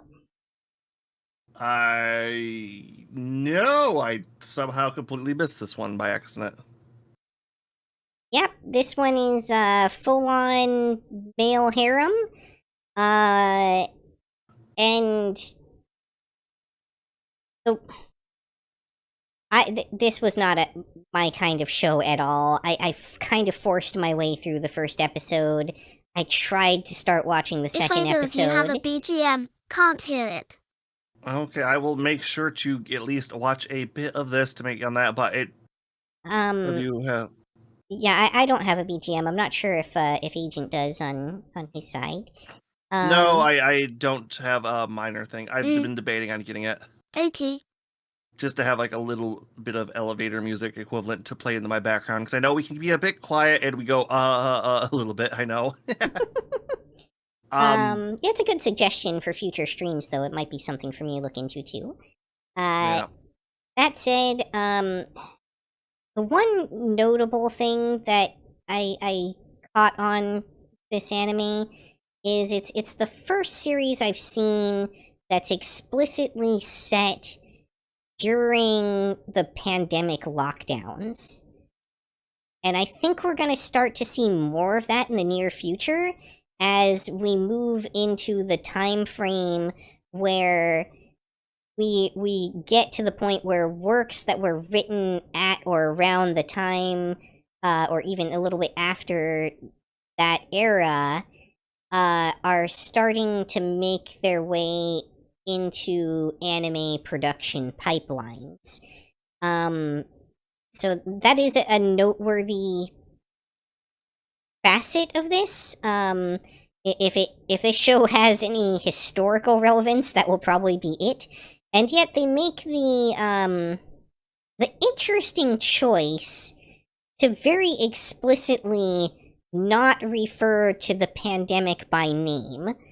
And they very, very specifically have it set during 2020 and refer to all kinds of orbiting events like being forced to stay home from school and sports meets being canceled and stuff like that. But for some reason, the C word was just taboo to them, much like it was to any streamer on YouTube during that era, and to some extent even still, which is the only reason I'm not saying it, because I don't know if I might get, like, struck with some kind of YouTube policy shadow ban for having that word. But it's bizarre, since they're not beholden to some kind of algorithm thing like that they make the choice to avoid that. I could understand if they were just like having some kind of hypothetical pandemic stand-in, but that's not the kind of show this is. So that left me very confused. They kind of undermined the one really interesting thing about their show by dancing around it. Yeah, now I'm kind of curious to see what actual pandemic shows. Thinking it's like, oh my god, it's been 5 years, hasn't it? Oh right. Mm-hmm. Shocking. Yeah. It certainly doesn't feel that way. No, it feels like we've got we're out. It feels like I'm out of the haze of right, that happened a while ago. Now it's just like, oh yeah, it has been a minute since that was a thing. Yeah, unfortunately, I didn't realize I had skipped this one, or I would have caught up on it a little faster. Darn. All right. Where do you think this one lies? This was called, Anyway, I'm falling in love with you. On the far left there. Big scrolling letter text. Oh, right. Yeah, that one. Oh, apparently Crunchyroll liked this one, so, ooh. Yeah. I mean, I think this show is fine if you're, into what it's selling. It wasn't my kind of thing. But there's definitely an audience for it. I think You probably know what you're getting into in episode 1, but I can't really say for sure because I didn't go past that episode myself. Okay. Well, we will leave that there. Try to tune in for the later bit to see what we think of it at the end of the season. Next up is Momentary Lily. So, to your point, Agent, this is kind of like a cute girls doing cute magical girl things in the post-apocalypse series. Which on the surface level sounds like it's kind of my thing, but as you alluded to, the 3D CGI backgrounds present in every scene at all times are kind of an eye bleed for me. Oh, yeah, you didn't even try this, did you? I did. I made it through maybe an episode and a half, 2 episodes maybe? I think maybe 2 episodes. It's certainly not my highest priority show. I recognize that the way they went with this is a style choice, and there's probably a reason behind it. I imagine this has some kind of video game tie-in or something that probably has that aesthetic to it. I was very much looking into it because I looked at this, and after I watched a handful of episodes, it was one of those things in the back of my brain. This looks familiar. This seems like something was just kind of tickling. So I went and looked it up. The studio behind this, like a lot of, I think their first big hit was K, or something of King. No, just K. Just K. Oh yes. Okay, that makes a lot of sense. And from there I recognized can't name them off the top of my head just because K sticks out so much, but they love doing modern settings, not quite post-apocalyptic, but fantasy or stuff is mixed in with those, and they do CGI in a very distinct style. I don't know if this studio does well with this style because it's in all of their newer stuff and they do seem to be doing okay, but this studio very much does that. Yeah, this story though is cute girls doing cute things in post-apocalyptic / alternate dimension Tokyo that's not in ruins and that's repairing itself and is always it's being repaired by the alien invaders. Yeah, this is one of those last man left on Earth kind of bit, but if it was all cute girls that have to kind of magic up to fight weird CGI space alien, not robots, but kind of robot things. I don't know. The only point I will give this that kind of caught me off guard was one of the main cast dies in episode 2. Yeah. It's like I was very oh well, she's dead. Like no, she's just dead. Wow, she's dead. I'm waiting to watch further to see if she gets brought back through shenanigans, but I think I've seen flashbacks in episode 3. I'm having a hard time with this show. There is a possibility it might go down the I'm trying to remember the name of there was like a zombie horror show that was set in a high school. High School of the Dead? I knew you would say High School of the Dead, but no, it's not that one. Where oh yeah, one of the girls is crazy and you don't find that out until like episode 4. Mm-hmm. And yeah, it's all told through like the character's perspective.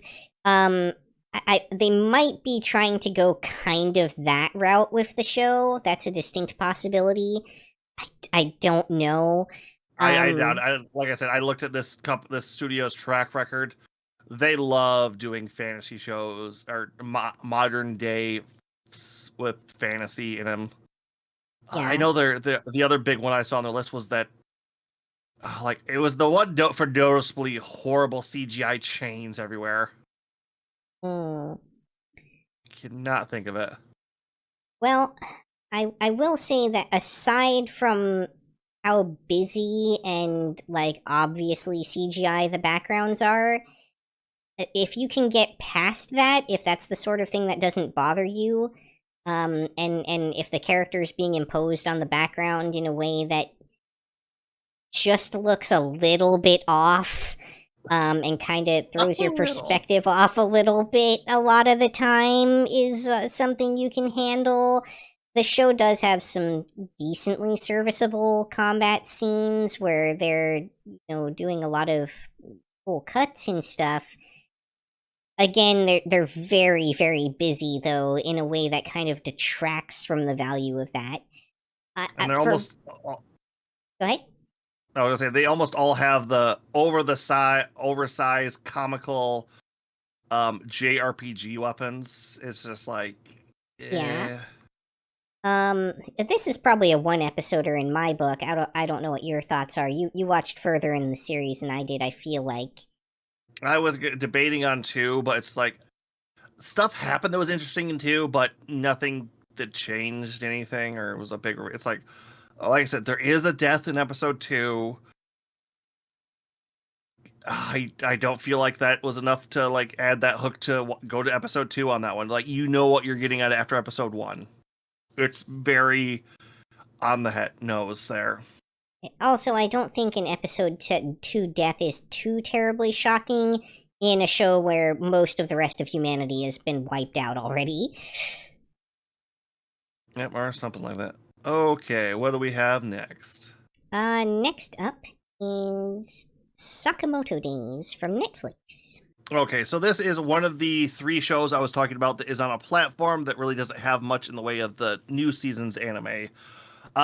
Being said, this is the final bit of what I think it was Gigok that originally coined it, but the big 3 from Shonen Online. The other 2 being Spy X Family and Kaiju number 8. Sakamoto Days was the final of that lineup, and hey, this is Rom-Con John Wick, but his wife didn't die. Yeah, so this show, while not in traditional Netflix jail, is for some completely undisclosed reason running a week behind in the US, which is part of why we did this a little bit later in the season than we usually would have, as far as like most of the other shows airing are concerned. So like, the weird thing is other countries are getting the English dub first on Netflix a week earlier than the US does. There has to be some weird licensing going on there or something, but... Yeah, I don't know, but it's bizarre. Yeah, mention that one. Like I said, though, overall, the comedy is hitting pretty good. I feel like the action early on is the hard sticking point. I remember talking to you a little bit about this, and you said that the Sakuga that they were showing wasn't very good so far. I mean, okay. Like, if we look at this show holistically compared to, like, other genres and stuff, yeah, okay, it looks really good, right? But when we're trying to compare it to, like, the top-tier shonen stuff, which is what everyone was expecting this to be, it falls a little bit flat. And I mean that a little bit literally, in the sense that all the characters, due to something about the compositing or the style of the characters, or both, or the, maybe it has something to do with the backgrounds too, I'm not sure, but they all feel a little bit like cardboard cutouts that are superimposed over the background. And strictly speaking, that's how every anime, does its layering. But in this show, you kind of see behind the curtain on that accidentally, I feel like. And the Sakuga that they do have just doesn't go hard enough to compare to other modern shonen shows. And that also makes the comedy not work quite as well as it should, because the specific comedy that this show is trading on is trying to be in kind of like the One Punch Man sort of genre of comedy shonen battlers, where part of the joke is that the show is giving you that high level shonen experience, even though it really is a comedy series. Yep, I think I know what they're going for. Why that is the problem though. A lot of the gags, if I remember from the manga, are done to be hit better as a 2D animation. The jokes were meant to be in manga form, so they're just trying to translate them that way. As for the Sakura, they spoil it in the trailer a bit, and I don't like that. But at one point, it's like he does Sakamoto, like while he is the ultimate super assassin, the fact that he is a dad bod middle-aged man does come into conflict, and he just decides to lose 100 pounds in the middle of a fight and beat the living daylights out of somebody. Yeah, that's another thing. Like, they really play up the like he got fat part, but that aspect, aside from a little bit of like body humor, isn't really very relevant to the show. Like, everyone is still constantly blown away by his physical performance, even before he does what you were just talking about. And it's really, at least up until that point, it really doesn't inhibit his ability to take down opponents, notably, to the point where he's, taking them all out with, like, non-lethal attacks with, like, squirt guns and stuff. So, like, that also kind of undermines one of the show's own central humor points, in a sense. Yeah, they tried to do it with like him bouncing like his jowls over a bullet there in one of that trailer, but they really don't hit on it too well. I don't remember it popping up that much either.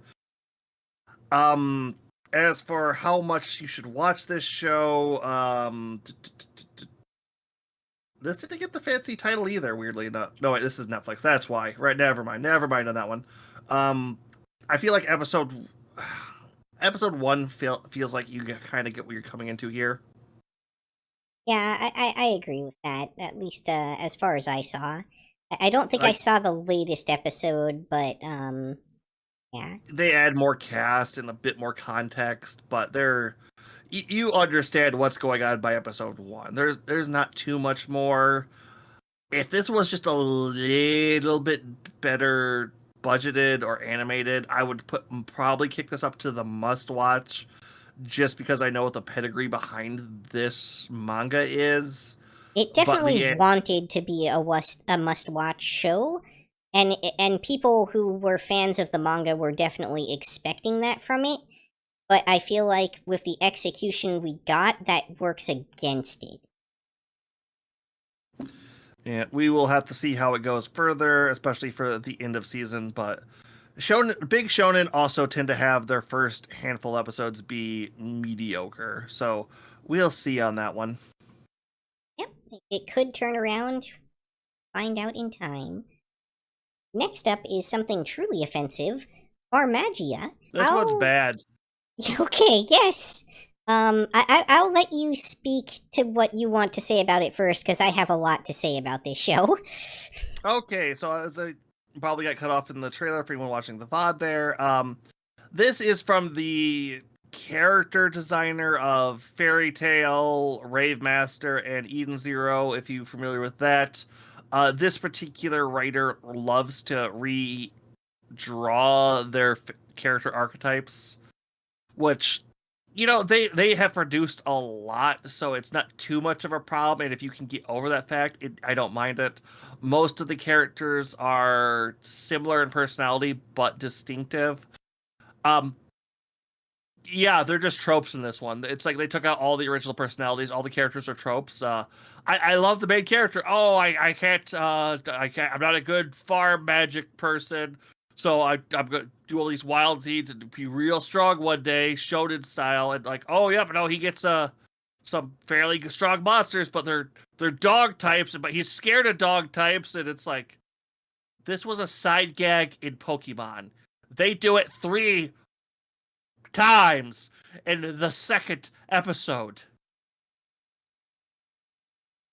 I want to point out also, it did bother to advertise to us that it has the entire production team from Fairy Tail behind it as well, and they are utterly wasting the talents of Asian Kung Fu Generation, who has made some of the best intro and outros from anime. I don't even remember what the intro and outro for this one is. Exactly. Like, I can't put a tune. Like, I can normally put like a hum a tune or do anything. I don't. I actively do not remember what this one was. Wow, that's okay. Yuki, would you like to go on to this? Yeah, Further onto this? I'd like to go on a tangent about this show. All right. So the first thing I need to talk about with regards to this show is that foremost, it is a Pokemon-like buddy monster show, and shows of that nature trade on their monster designs, which, in the case of this show, are all universally, and in many cases clearly very intentionally, extremely ugly. And I mean that in both senses of the word. Like, one thing I do want to mention, this isn't an original work. This is based off a game. awesome.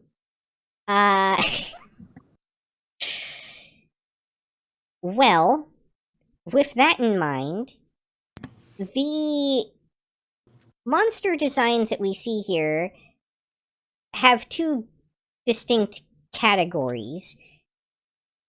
Garbage by accident, and ugly for ugly's sake, because that's like a Japanese young boys subculture thing. And I get wanting to appeal to that, but when you're dealing with a buddy monster show, you're usually trying to capture beyond that audience, both within Japan and outside of Japan. And so that's not a very good design choice to try to get that broader audience. The next problem is that the buddy monsters are universally horribly animated. And Oh. and when I say that, I mean half of them are extremely flat 2D characters that barely move or interact with anything, and the other half are extremely ugly 3D CGI models that never stop moving, and frequently, worst of all, both of these types will appear in the same scene at the same time. Yeah. A little. I think I had a hunch had come to me. I sent you a screen cap. I think the 3D models for these animals are pulled from the game. I think they are. I think the ones that are 3D may have actually been lifted directly from the game assets. I sent you a little link on that one. Yeah, I looked at it for sure. Let me see if I can. Hang on. Let me bring that up for our audience real quick here. Oh, this game isn't this. Oh, I know why this game looks the way it does now. Oh. This is brought to you by Marvelous Inc., a studio that game wise, not animation wise, but a game studio known for cheap knockoff CGI looks with weird game design concepts. Yeah, so at least on my screen, that should be up for the viewers now. You might have to put it up independently on your side if you want people to see it, Agent. They could go ahead and find that out themselves. Oh no, actually, if you show the trailers window for a second, they'll see it. Because that's where I have it up. Let's pull that up really quick. Yeah, there's this is how the monster, like in the game context, that doesn't look bad. That looks like low-end Tales of game monster. In an anime where everything else is hand-drawn, two-dimensional, it really stands out like a sore thumb. Oh my god, is it bad? It's bad. I think we both know where this one's going to go overall. Oh, for sure, yeah. Let's just make this call right away. We putting this in the skip. Oh, for sure. I would not wish this upon, like, a hated enemy. Watching the show is actually a violation of the Geneva Convention. Go watch Ian Zero. Go watch Fairy Tail. Go watch Rave Master. I know most of you have never even heard of that show. It is good. Watch it. It is the origin point for all of these characters' designs. Yeah, I want to point out, too, that a show with the production team and the creator behind a series as big as Fairy Tail was still left with these production values. And if anyone's wondering about the Steam release, I don't think there's a US side yet. But the bit I could pull up. Or let's see here. Let's see, because I farm. It was I'm being slow. I know about that. Okay, well, I don't care enough. The bit I could pull up looked up as mixed at best. It was a mixed Steam farming game, Monster Battler. Rough. Yeah. Also, this is one of the ones that Crunchyroll gave their fancy logos to. It hurts my soul. I figured that. Moving on. What do we Next have up is The Red Ranger Becomes an Adventurer in Another World, the show that was made explicitly for Agent. All right, that was a little bit of a weird trailer. Other than that, so the context by Made for Me, you had watching the show. I love me some trash isekai. As for Sentai stuff, the first costume I ever wore for Halloween was the Red Ranger. I watched Power Rangers religiously until Operation Overdrive. I've been getting into Sentai, Kamen Rider, Ultraman. I love all of this. This is so up my alley on every aspect. That once again, I think the text I sent to you was, it's like somebody reached into my brain and pulled out the things I love. It made a show all about combining them. I could be convinced that you were in the studio pitch meeting for this show. Yeah, but okay, so the general premise is, okay, we're going to isekai somebody to a fantasy world and have them be and have them save it. Instead of getting, your average, middle-aged office worker, a high school student, it's like, no, let's get the Red Ranger. Let's just put a Power Ranger or a Red Sentai Warrior into a fantasy world. Let's see how that goes. The Megazord fights a dragon. It fights a dragon. It's so freaking good. Oh my god. Other than that, this show is a weird cross-up because while it is tropey, it's very distinctively mashing Power Ranger tropes and isekai tropes together. Meaning you'll get the pseudo harem, the kind of power fantasy, and the warrior in a world he doesn't know, while It's also tropey in a genre subversion humor sort of way, which is an important distinction, I think. Yep. It's like they pointed out. It's like the mage love interest is very much a how does any of this work? She very much a magical scientist person, and just like how, why, what, what why does all your stuff do this? All the kids seem to like it. Oh wow, they must be heavily indoctrinated over there. I I love it. The Red Ranger is the shonen blockhead protagonist, literally about the power of friendship.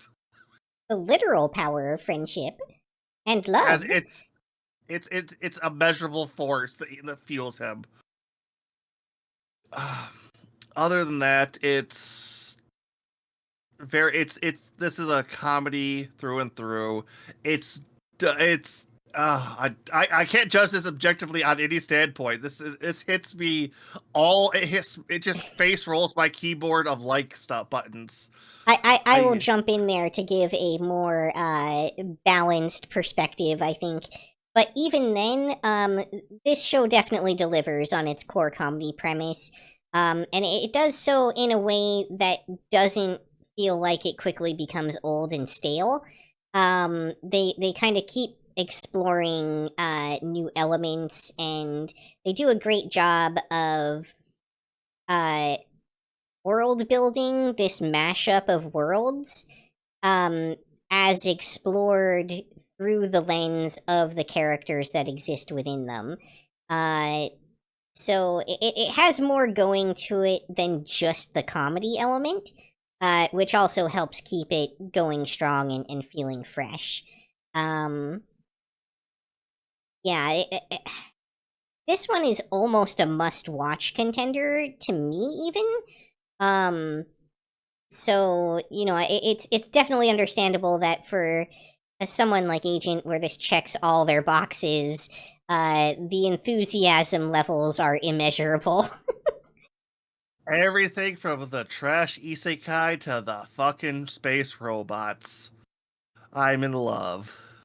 Now, I'm not going to say necessarily that this show is certainly destined to be an S tier or anything like that. I think this show is probably gonna fall in like the solid A rank category if I had to make a prediction. But I do think it is easily one of the most notable series that we're seeing this season. Especially in a show that's treading ground in two very well-worn genres. Which it has been nice to see other Sentai-esque shows doing comparisons, doing demakes, or kind of not retrospective breakdowns of their core concepts. This is just reveling in the fun, and I really do appreciate that. Like Yuki said, like if it wasn't for the fact that I know there is not an objective thought in my head for this show, I would be putting this in must watch from how much fun I'm having. But I do know I am what are those circle graphs called? Venn diagram. Chart? Oh, Venn diagram. The overlapping ones? Yeah. The Venn diagram, I am that center slice where they're all overlapping. So that is our problem. I would want to put this in must watch, but I do feel it's probably what you're getting into on episode 1, and if you're not into any of those things, it's going. If you like comedy, if you like isekai, if you like Sentai, give it a shot. If you hate all of those things, well, go watch Promise of Wizard. Okay, then I think we're getting close to our end of respectable stuff. Yeah, we have now hit the first of the anime this evening that come with content warnings. We have made the conscious decision this time around to put anything that we know of that has a content warning near the end of the session here, to allow people to more comfortably duck out if they need to. And Yep, also to kind of help the flow a little bit. So next up is Honey Lemon Soda, and this comes with an upfront content warning that could show up in the preview even, regarding bullying. It's definitely a large aspect of this show. Yeah, but for everyone else watching, it's now Adult Swim. All children, please leave the pool. Did you watch any of this, Agent? I powered through one episode and then blah. Yeah, so the very quick synopsis is a heavily bullied girl who's in a cycle of get bullied, close off emotionally, become, nonverbal and unresponsive, and then get bullied for that, meets her popular but, deeply, soulfully troubled Prince Charming that saves her from the bullies and breaks her out of that cycle. Yeah, so this is a heavily pretty boy romance style anime. It didn't feel intrusive.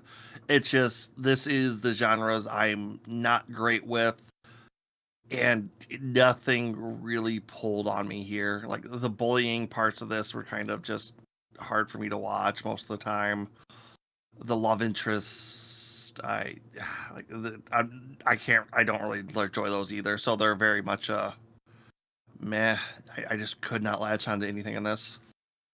Yeah, I honestly, I don't feel like they got a ton of value out of the bullying aspect of the show so far. Like, they could have very easily have not had that in there and still had the show be basically the same show, only without the potentially triggering content for people.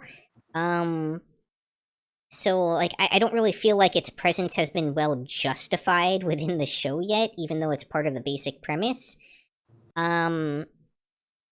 Otherwise, this is a pretty average,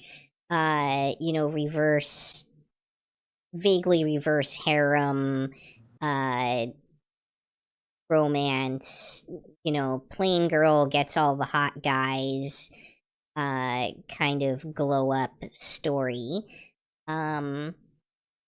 It's Is it not animated great. well, at least? It's all right. It's pretty middle of the road for that too. I can't really say that this show is anything but like a C. All right. Yeah. Oh, this one also got a fancy Crunchyroll title. This is a one episode though. You pretty much know what you're getting into by episode 1. Yep. All right. Okay then. Next up, we have I'm getting married to a girl I hate in my class. Which, when I was talking to you, I actually mixed this up with a different show. So this isn't the one with the female protagonist that I truly despise. Oh. I regret I forgot to give the content warning for this one up front. But the main content warning for this one, aside from like light, ecchi, non-explicit nudity and it being a premise about school-age kids being forced into marriage with each other, is the very, very explicitly heavy incesty vibes going on with the Emoto little cousin character. Sister be thirsty. Oh yeah, very, very thirsty. Yeah, besides all of those content warnings, okay, this is the odd couple forced into an arranged marriage, and the female lead on this one feels like a 90s tsundere cutout character. like, while I don't like the main guy feels incredibly generic, other than I study good, I smart. She just feels like, no, I like the classic.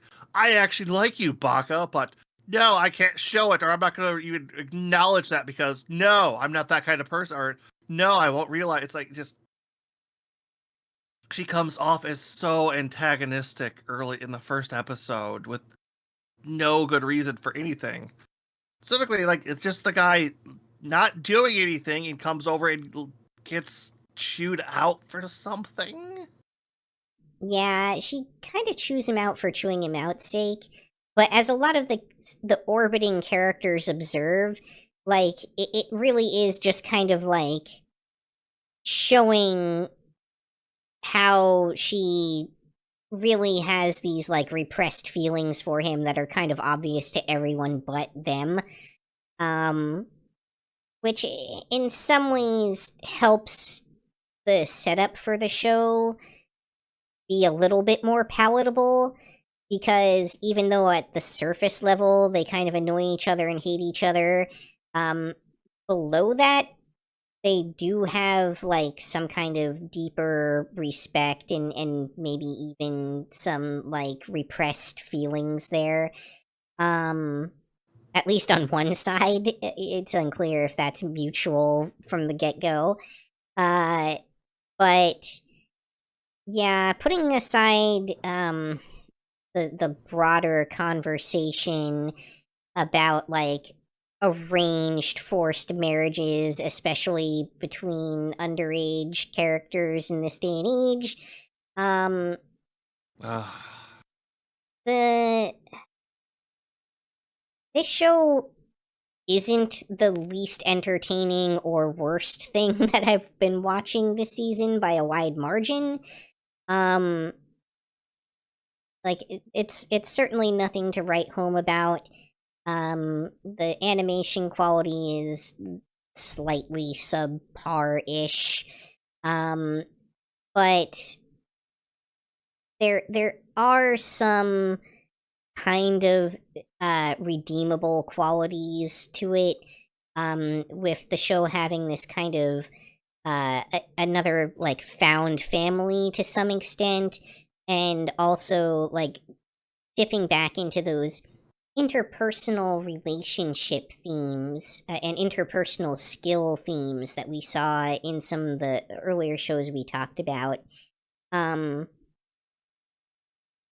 The journey of these characters who are forced into this situation, learning to compromise with each other and get past that surface level animosity,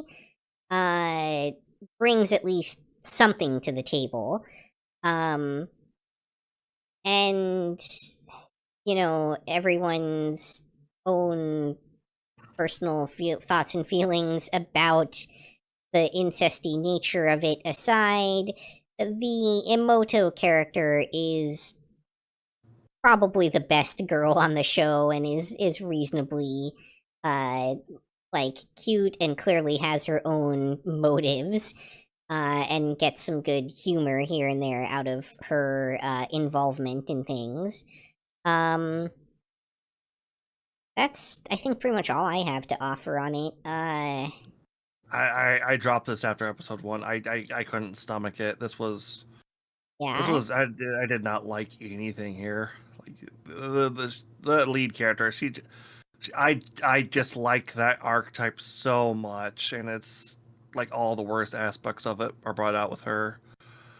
Yeah, I think I would probably hate her more if not for the presence of the far more offensive female lead character in the same season. Yep. Okay. Are we going one episode, you think, on that? I think right off the bat you get a good feel for this. One episode is probably enough. They really railroad you into the whole plot premise right out the gate, so you don't really need to watch much of it to know where this is going.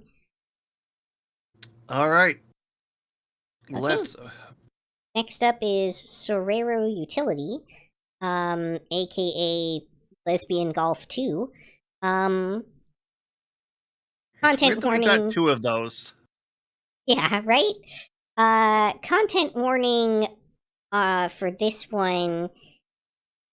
There is definitely, like, Yuri bait tension going on in this show between a middle school girl and a adult woman.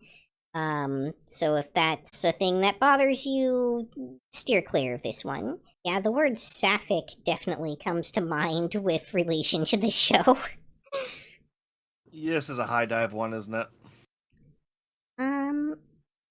Yes, I believe this one is in fact a high dive show. Yeah, so unfortunately, this was one of the ones I missed. Ugh. Yeah, so, I mean, animation-wise, this show is relatively nice looking. It has kind of like vaguely K-On!-esque sort of animation quality to it. There's obviously, you could probably glean from that preview some, kind of, ecchi content that they lean on there a bit. It's definitely not uncommon for there to be, like, bath or shower scenes and the like for the characters. Women pressing their breasts against other women casually, that kind of thing. That's just natural.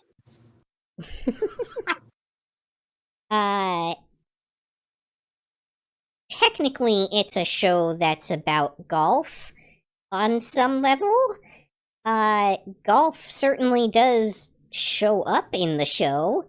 But this is not a sports anime. This is really more of a finding yourself and your special interest and cute girls doing cute things / Yuri bait genre. You probably know what you're getting into in episode 1 for this. I don't think you need to watch beyond that. Yeah, I think that pretty much covers it for this one. Alright then. Alright. Next one, any content warnings we need to know about beforehand? You'll be covering those for this one. Oh, Next dear is God. Oobleblot.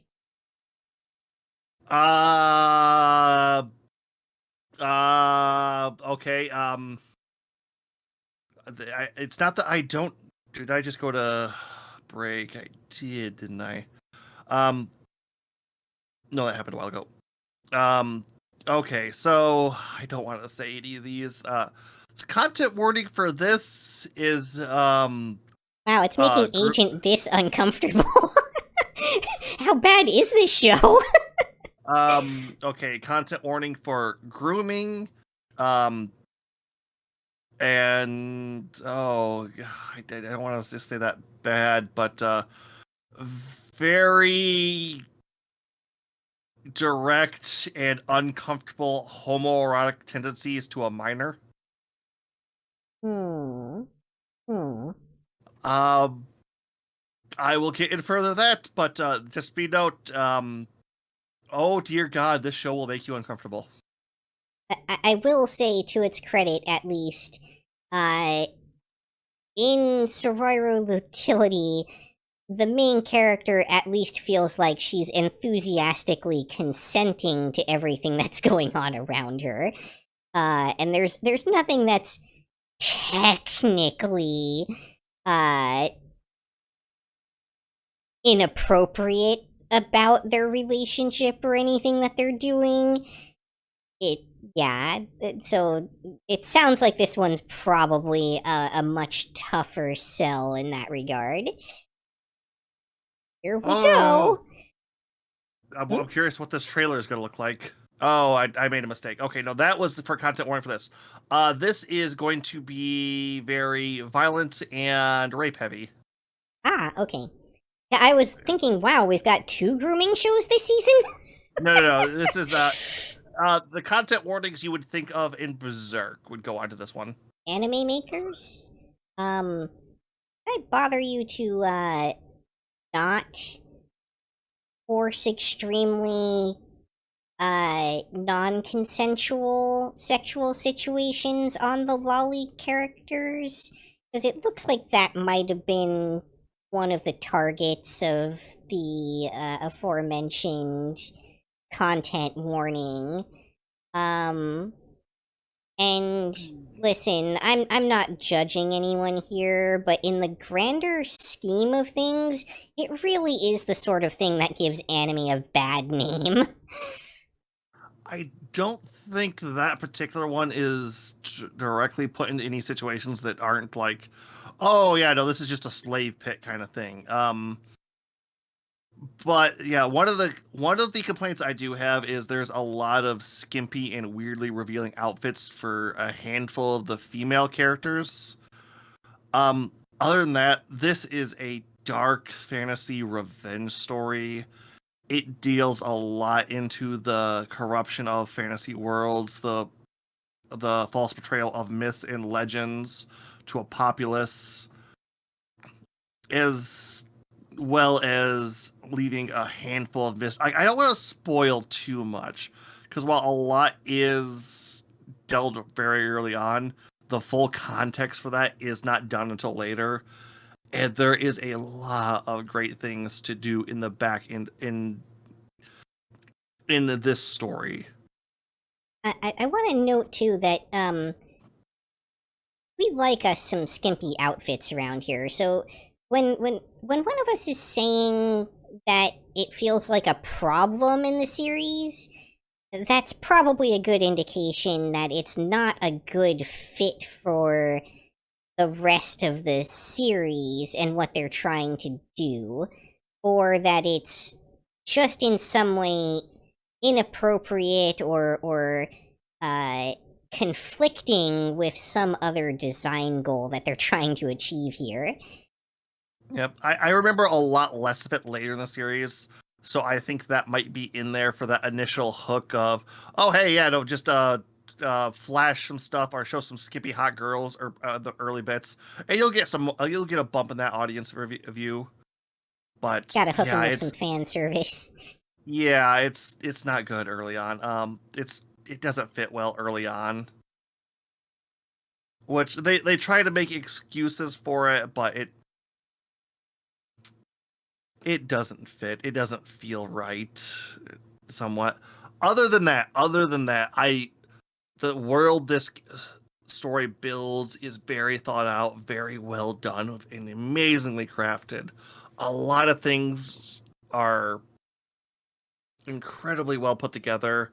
A lot of there are no status windows, things like that. This is a true old school fantasy. I especially love the music side of that. It's that, I don't want to say operatic, but you could kind of hear it there at the end with that just singing to the heavens kind of feel to it. Hmm. I don't know. Did you have a chance to watch this one, or? No, I didn't catch any of this one, so this one's kind of all you. Okay, so this happens to be the second of the 3 shows that are, well, 4 shows realistically, are locked away on its own platform. This happens to be Amazon throwing its hat back into the ring, which I will say I am an old fan of this story. This story is probably 20 years old manga-wise. The main character, the stuff that'll, and now I've hit my ad break again.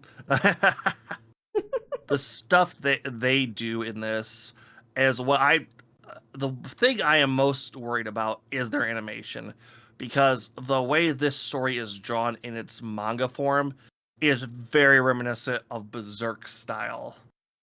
And as anyone that's a fan of that show will tell you, it hasn't had really that many good adaptations. I mean, I liked the old Berserk adaptation. I know there were complaints that it wasn't, perfectly faithful to the manga or whatever, but it was a good anime. I can't say the same for any of the ones that have come since. Yeah, Golden Age, 16, 17 have all been,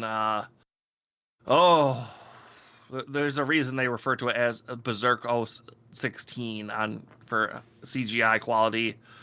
This, it doesn't have as many monsters as late in Berserk, but it does have a few. They weren't CGI.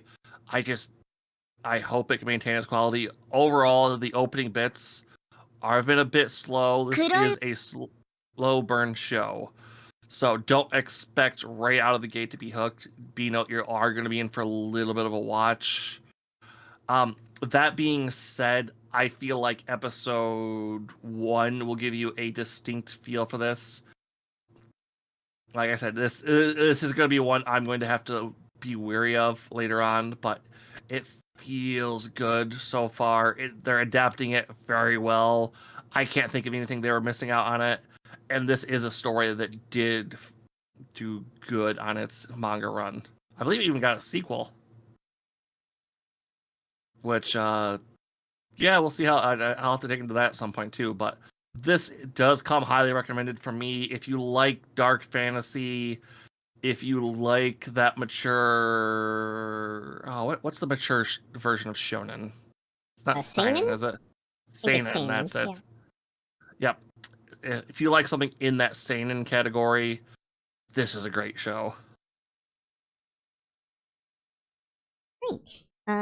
This one actually doesn't come with a content warning. I just realized while Agent was talking through that the other show I was talking about with the protagonist that I truly despise somehow, coincidentally, I assure you, did not get its trailer into the list earlier, so we kind of missed it. So we're gonna jump back to that one real quick. So next up is Medaka Kuroiwa is impervious to my charms. Did you watch this one at all, Agent? It sounds like you might have caught at least some of it. I watched the first episode on this, and it was rolling my eyes the entire time. Yeah. I truly like this female lead is everything that I hate in a female person, much less character. And stripped of any quality except for the ones that I specifically hate. Yeah, it feels like we had a changeover from Forced to Marry to this on that. This is another, I almost want to say odd couple relationship, or not so much odd couple, but this is the only person that won't instantaneously fall for me. I'm falling for them. Yay. Yeah, and the whole premise is based on a cheap misunderstanding. I will say the show does start to get more watchable around episode 4 when they start to move away from the whole misunderstanding thing, and they start to give the characters some actual depth to them beyond this like vain, shallow husk of a human being. I absolutely can't blame you for not getting past episode 1 in this. I mean, this show is not even doing fan service correctly. Like, there's literally a scene in the early episodes where she tries to use a panty shot to get his attention, and she aims her butt away from him where he can't see it. Everyone else sees it, but not him. And the show just doesn't acknowledge that. They just act like he could see it, in addition to everyone else. And it's bad. Yeah, this felt like a nothing burger to me at most. You feel like you're downright apoplectic about it? I have intense hatred for the main character, which is, to be clear, the female lead, is the main character in this show. throughout at least the first 2 to 3 episodes. And it only gets better because it stops focusing on the things that I hate about her so much. This girl is the Barbie doll popular cheerleader who's never had to work for anything and can't stand the fact that anyone could possibly not think that she's just the best thing ever. And that is a truly insufferable quality in a human being. It's not even limited to females. I want to be clear about that. But if you can get past that, the show is there's nothing really there. There's some very vague attempts at like fan service etchiness that don't have anything backing them. Go ahead with your question. Oh, it feels like you're kind of in a hate spiral on this one, so I was going to ask, is this going to be a 1 episode or a skip? If you're a fan of this genre, it's not a complete skip necessarily. If you can deal with the insufferable personality traits that I just described, then and you just want something that's like big comfort food trash in this genre, I won't blame you for watching it because there's not that many options lately. So I wouldn't throw it in skip despite my personal grievances against it. But yeah, you know what you're getting into, episode 1. And yet at the same time, the show becomes much more palatable starting episode 4. Yeah, but that's it's a hard ask to get there. Yeah. Okay, what do we got next? What's next up is I Want to Escape from Princess Lessons.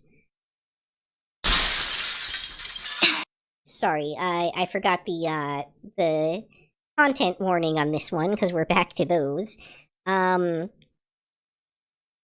Forced underage marriage, again, is a major theme in this, as well as some vaguely non-consensual sexual advances, and literal captivity for the female lead, in a literal gilded cage scenario.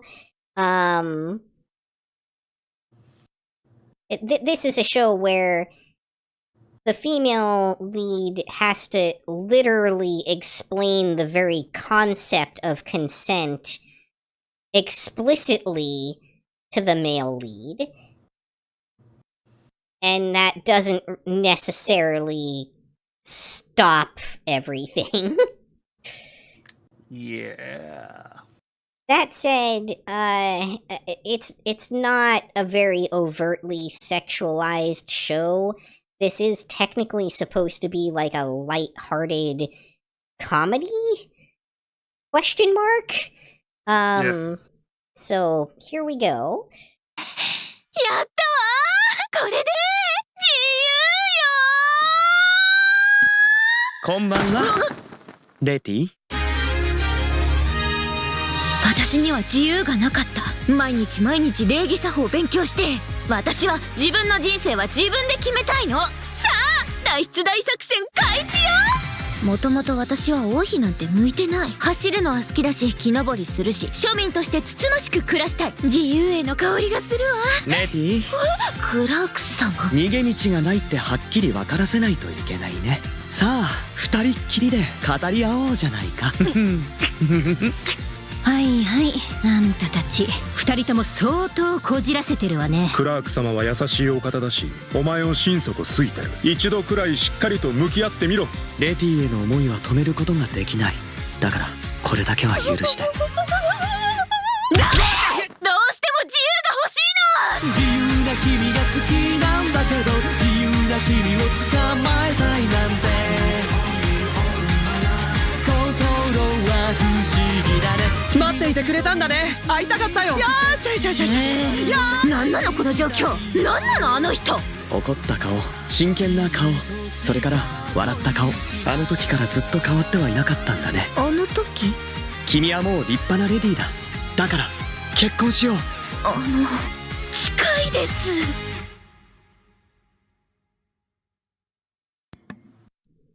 Did you catch any of this one, Agent? I've watched the first episode on this one. It gave me a lot of the rebel princess wants to be free and independent. I honestly didn't feel as much of the prince stuff from that episode 1. Yeah, he wasn't really involved much in Ep 1. Past that, I didn't mind the character designs. The lead is at least likable and understandable, if not. I feel like that's a trope Western audiences are more familiar with than most Japanese audiences, but Western people know this trope inside and out at this point. Sorry, which trope are you referring to exactly? The princess who wants to be free and wild instead of the proper lady. Yes. Yeah, that's a very common theme in Western works for sure, especially like on the literature front. Yeah. So, yeah, the first episode of this show, I observed is this felt like it was going to be either brilliance or stupidity, because they technically resolved the entire plot of the show in episode 1. And then from there, starting in episode 2, it kind of gradually transitions into this other show where it's not really the lessons she's trying to escape from anymore. It's the prince himself who is making constant advances against her that are clearly unwelcome. And yeah, it's done in a comedic manner, and like the prince himself doesn't actually come across as all that scummy. It's just like this is one of those shows that is trying to be true to the time period and setting that it has created for itself to some degree. So like, yeah, the prince is someone who's going to become the king, who has the ability to select their own partner, and they are absolutely going to do that regardless of what their partner thinks, because it's their right as future king, and what the other person wants just doesn't matter because they're not the king. Yeah. And, you know, to be fair, that's how the world used to be, to an extent. Used to be. Well, yeah. I mean, yeah, specifically in this particular type of, like, Middle Ages culture that might be seeing some kind of revival. Anyway, it's another one of those kind of nothing burger of a shows that has a lot of the princess breaking the fourth wall for no reason. Yeah. Okay, I was gonna just kind of kick this along. Do you think this is a 2 or 3? Because I feel like 1 doesn't quite qualify for what you need to get into in the show. No, because 1 is kind of like a fake-out episode where, like, all they really do is resolve what was supposed to be the plot of the entire show. You need to go through at least episode 2, if not 3, to see what this show is really serving you, because episode 2 is really more of like a segue episode where they kind of set up what the new plot is, and then episode 3 is where you really start getting the actual character interactions and everything that will form the foundation of the rest of the series from the looks of it. Yep. This also happened to be one that Crunchyroll gave the special title to. Yeah, that makes sense. It follows the pattern so far, at least, it seems like.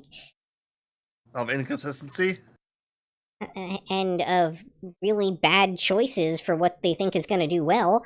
I mean, to be fair, out of the shows they have that I thought would do better, farming in a fantasy world is pretty much it. I mean, Red Ranger. That got a special title. Yeah. Anyway, moving along. Next up we have I'm Living with an Otaku Neat Kunoichi. As one might guess, from the opening frame here, the show is very fan-servicey. But that is not the main content warning I wanted to talk about for this show. There is a character in this show that could be interpreted as extremely offensive to the trans community. Oh. Yeah. So I will leave it at that without spoiling anything. But just know, like, depending on your particular mileage, you could find this character very offensive in their implementation. Welcome, viewers. You have entered our anime covering stream during its content warning section. Please be warned that some of the stuff we are going through now is the riskier stuff of this season's new anime. But as for introductions, How's it going? I am Agent Q, and this is Yukikaze! Yep, Yuki. I don't know why my brain was fogging up there, but so far it's been going good. We've been going through some fun anime trailers tonight. We've only been able to find out of all the new shows this season. Love the premise. color of your hair. Oh, thank you. That actually did take me quite a bit to get that done right. But we are going through all of the new anime for season 2025 winter this right now. We are rating them on how many episodes it takes to get a feel for the show, not the quality. The quality will be done in our end of season stream. Right now, What are you both looking forward to the most out of the shows you've gone through? Out of what we've gone through so far, Red Ranger in Another World is my peak. Yuki, you got a favorite?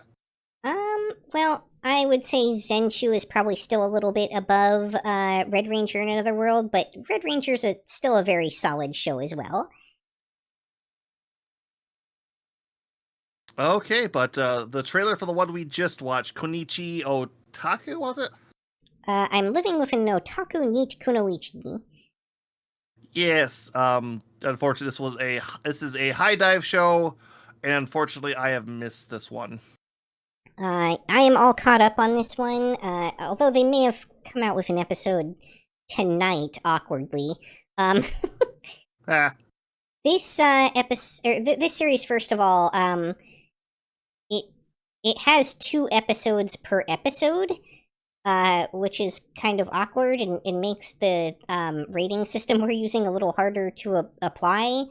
Is it the old Cartoon Network double feature per episode kind of bit? Kinda, yeah, because it even has like a complete opening and ending theme for both sub episodes. Oh. Yeah. So that makes it kind of hard to place how we should scale that, I guess. But in any case, this is a very ecchi show. Like, you know exactly what you're getting from the title, pretty much. The only thing I really want to mention is the same thing that came up in the content warning. There is that one particular character who is Is this one of those trans bits where they transform and then they change genders? Well, they very specifically identify as trans femme, and they use their ninja powers to maintain that form as often as possible.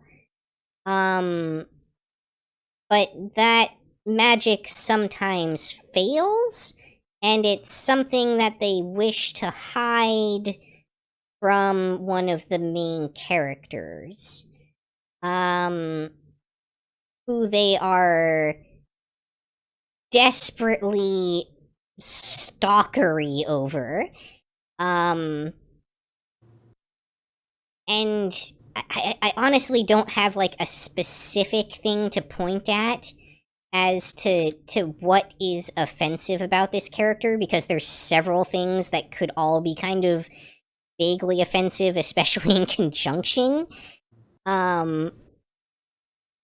But while I personally didn't take that much exception to it because, I don't know, I guess I'm jaded by my long stay in anime culture, and just know not to take this kind of thing too personally.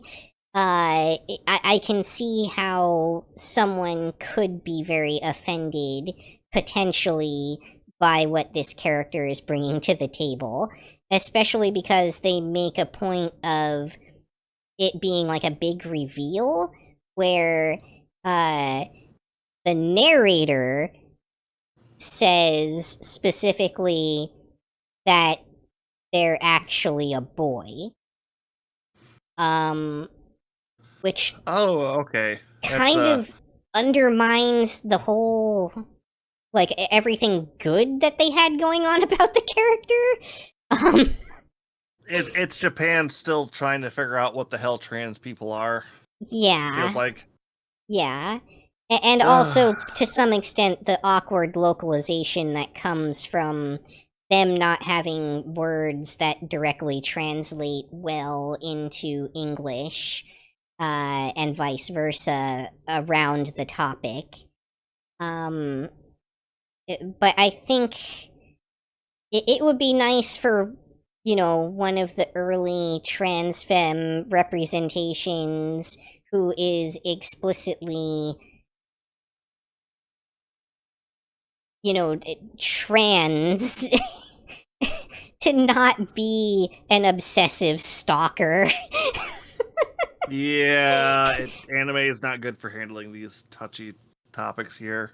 Yeah, well, some are way better at it than others. Like, Jellyfish did a pretty good job, but you can't expect that out of everything. And at the end of the day, this is a silly, pervy comedy show. You can't expect them to be serious about what they're presenting.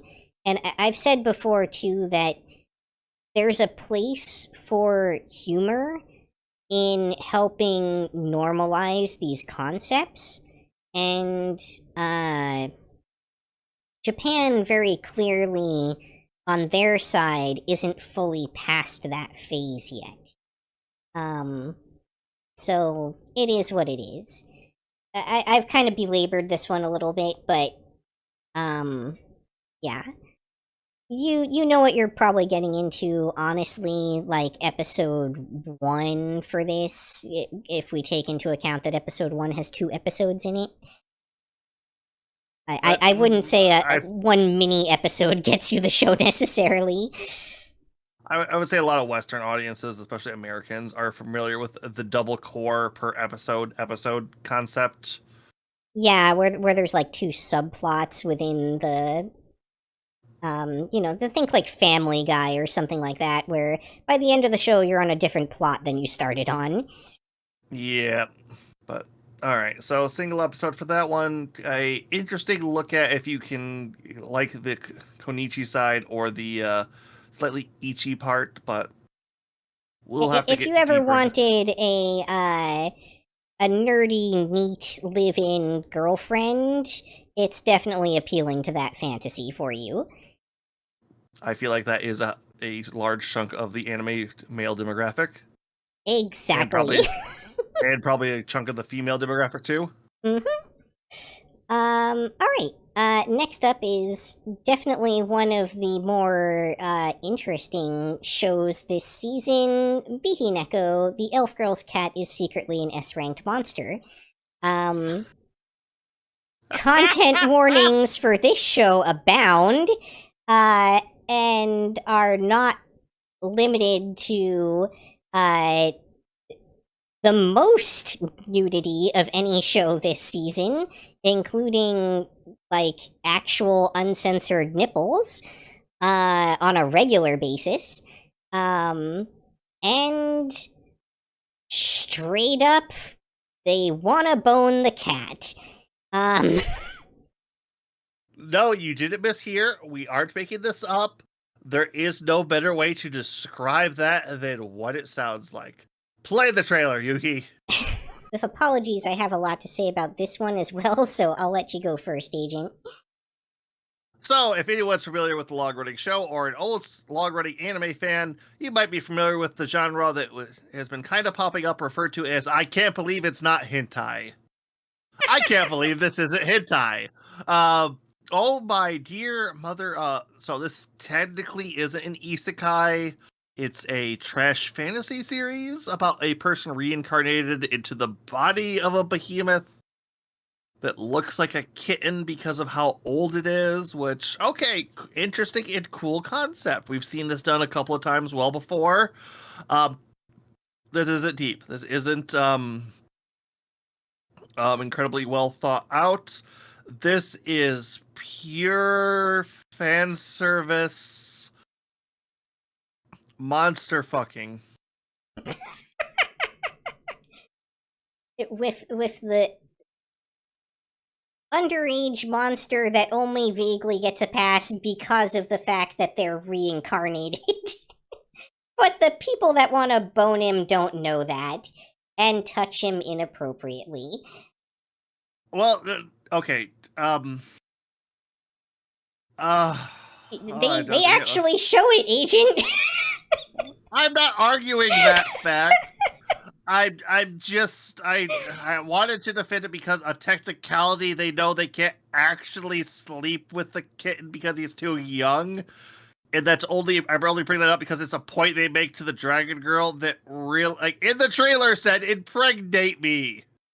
Oh yes, I want to be very clear that this series gives the cat a interbreeding skill pretty early on, and straight up posits by one of the characters as a world building moment that the cat girls that exist within the context of the show are very likely a result of interbreeding between a type of monster cat and humanoids. I wanted to say humans, but it could just as easily be elves. This is Ichi. I don't even know if I want to say. There's a whole scene with he grows tentacles with a aphrodisiac gel that squirts out the end, and it's. I don't know if it was an aphrodisiac, but it definitely melted their clothing. Yeah, I feel like that makes my point more. I want to be clear too. The cat, at the same time that they got the interbreeding skill, got an endless semen production skill. Oh my. Okay, I have final thoughts left. Yuki, was there anything else you would like to go off on this one? Actually, yes. So I'm gonna get surprisingly serious with this show for a moment.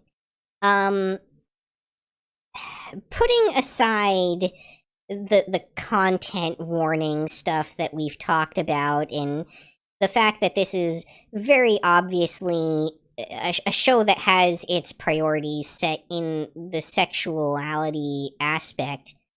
You know what? Let's not even set that part completely aside, because the fact that it is an extremely sexualized show actually makes this part a lot more interesting. There is in like episode 1, I think, even, they show up at the guild, and one of the first things that you notice is the guild kind of doubles as a tavern, and that tavern is run by mostly nude, burly men in gimp outfits, dressed in leather play, running around serving people as waiters. And the guildmaster, very similarly, is like your stereotypical, like... Drag queen? Huh? I was gonna say drag queen, but... They're not quite a drag queen, but they're very drag queen coded. I will definitely grant you that. But they're also like very burly, scantily clad in leather, bondage-esque stuff. And if you've watched a lot of anime, you'll recognize this as a trope that frequently shows up, very much as like a joke at the expense of the gay community.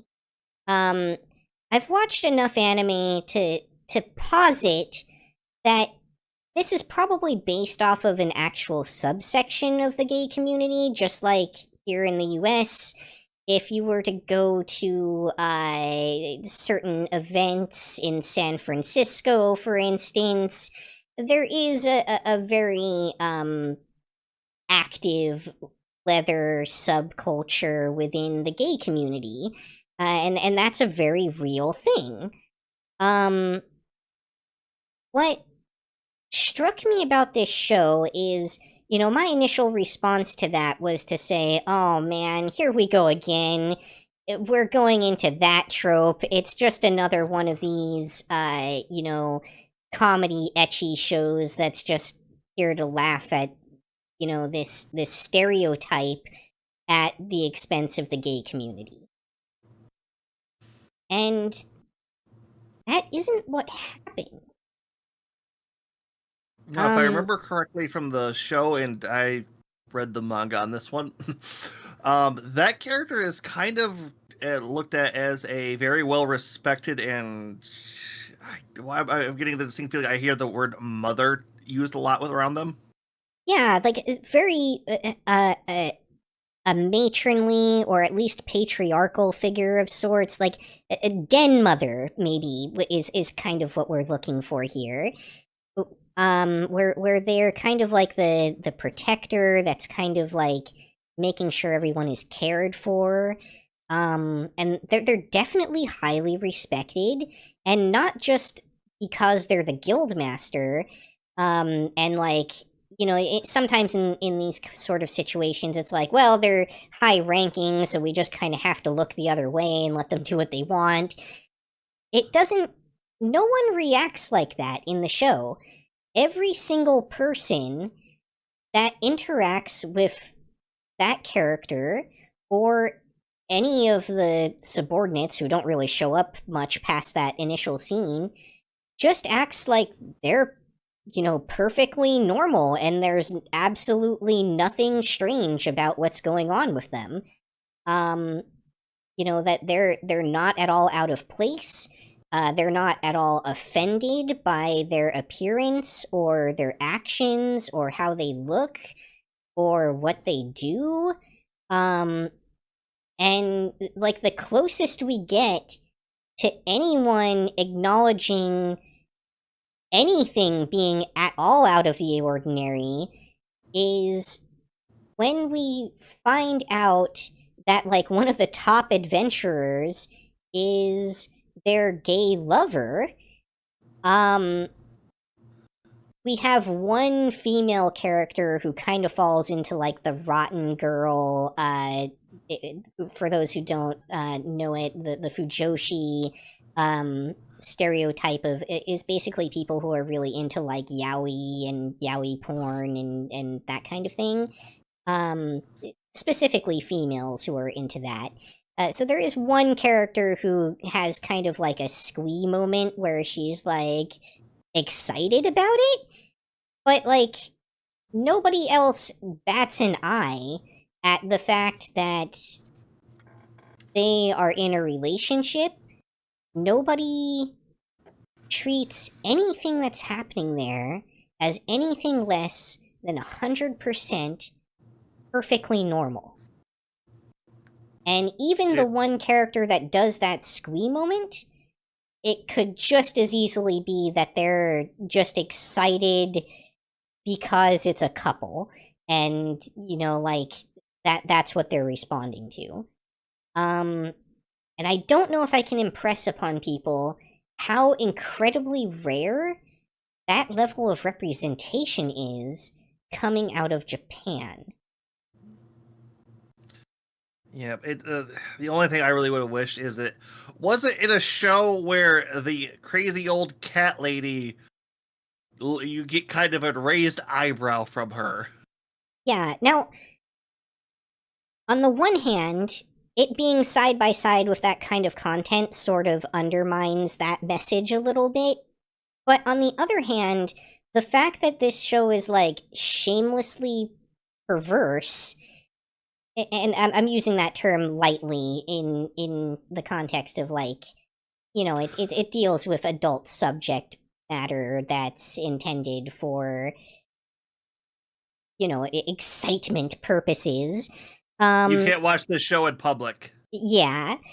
The fact that it's aimed at that kind of audience and still includes characters of all these different relationship dynamics and sexual orientations is very shocking, because normally that would be the sort of thing that would be completely off limits to include in a show like this for fear of turning off your audience. But we see right in the ending credits an extended like zoom out scene that shows all the characters all in one giant bed together, including the guildmaster and his boyfriend, and at least one other gay couple, not to mention numerous, you know, lesbian, I think. We haven't met a lot of those characters yet. Couples.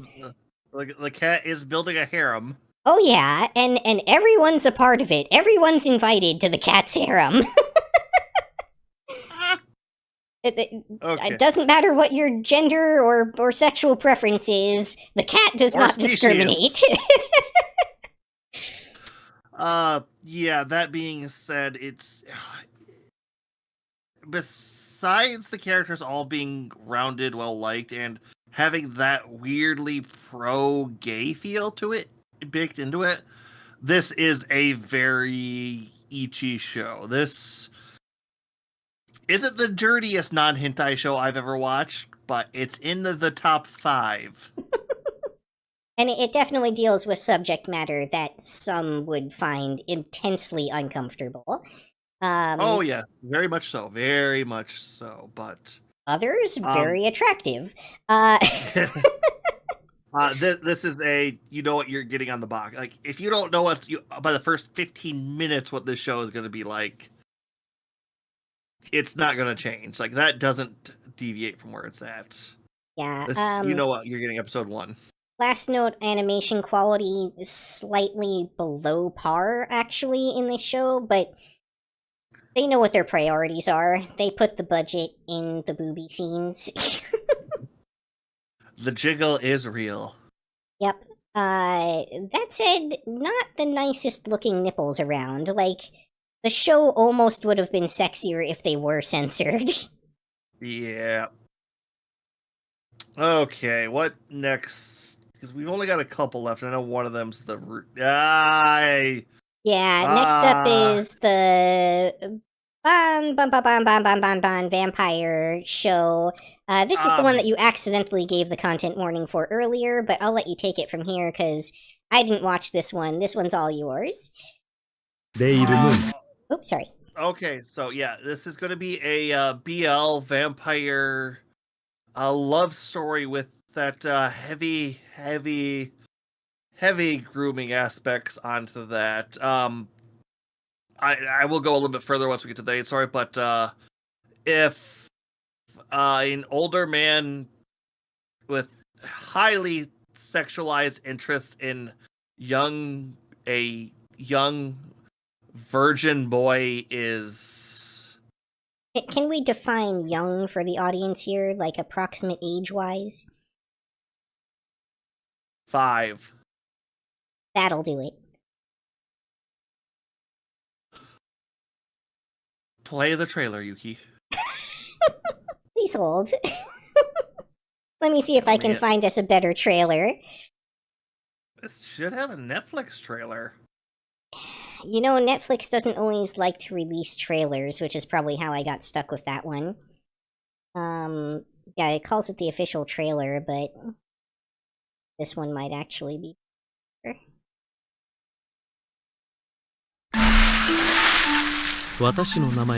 Yeah, there we go. It's at least in Japanese. Alright. Okay. Take it away, Agent. So the basic premise of this show is the lead vampire there, they love he is naked through a lot of this goddamn show. Gets rescued by a young boy while he's been kind of caught out after a bad fight, and decides to start working for this boy's family's bathhouse. Also, he can stay close to him and kind of help guide him as a pure, innocent soul he can feed off of when he turns 18. This is not a subtle or hinted at concept. This is the vampire declaring with a very plain and focused on erection, crying out for how much he can't wait for the day he can suck him dry. They sure took that sexualization of vampire blood drinking in a weird direction in this one, didn't they? Oh, it's very sexual. It's the flashbacks we get with the vampire lead very much that he drinks blood for 2 reasons: because he has to, and because he would, because he would love somebody. Very much going on to the taste of evil men taste horrible, where pure virgin souls dedicated to a dream feel amazing. Weirdly enough, he's also the guy who kills Nobunaga, technically, in this series. Just for flavor. No, it seriously like caught me off guard. Like he's reminiscing, and it flashbacks to Nobunaga, like when he was betrayed and burned alive, like burned down in a castle. Like, well, we're gonna die. Take my blood. That was part of our contract. Live well, my friend. And it's just like, this, like, okay, the BL part, the ancient vampire seeking love. Hell, the gay aspect isn't even brought up that much. They kind of hint at like a lot of old samurai in that style were very gay, even with it's just like a natural thing between like 2 chiseled strong men, and everyone's shirtless so much in this show. I know it takes place in a bathhouse, but chiseled mid abs everywhere. It's a very Greek philosophy in this show, like ancient Greek. No, I'm not like it very much so is very much in concept. Although the concept of him being naked all the time isn't just in his bath. Apparently, he sleeps full nude too. There's a bit where the main lead breaks in on him because he's like fallen in love with a girl, and the guy's just sitting there naked. I mean, to be fair, there's plenty of people out there that do sleep in the nude, but It's like they seem to make a real point of it in this show. It's like casual nudity is not looked at as a weird thing in this show. It's just very common. That being said, I mean, that's also Japanese bath culture. Like, in a lot of anime, you see people wearing towels into the bath and stuff, but if you know anything about Japan, you know that that's actually, like, extremely taboo, and you are never to wear anything into the bath. Yeah, that concept is very much brought here. Like I said, you will see Chiselman. It's the fact that you have a hundreds of year old ancient vampire being in this boy's life from the age of 5 to 15 current age in the show, with the very much intent of keeping him a virgin, which apparently it looks like where the show's going of, oh no, the boy has found love. I must protect his chastity. Mm-hmm. And it's uncomfortable. It's incredibly uncomfortable most of the time. I mean, there are some fun jokes, but it's like you can't just stop and like, oh, right, that's yeah.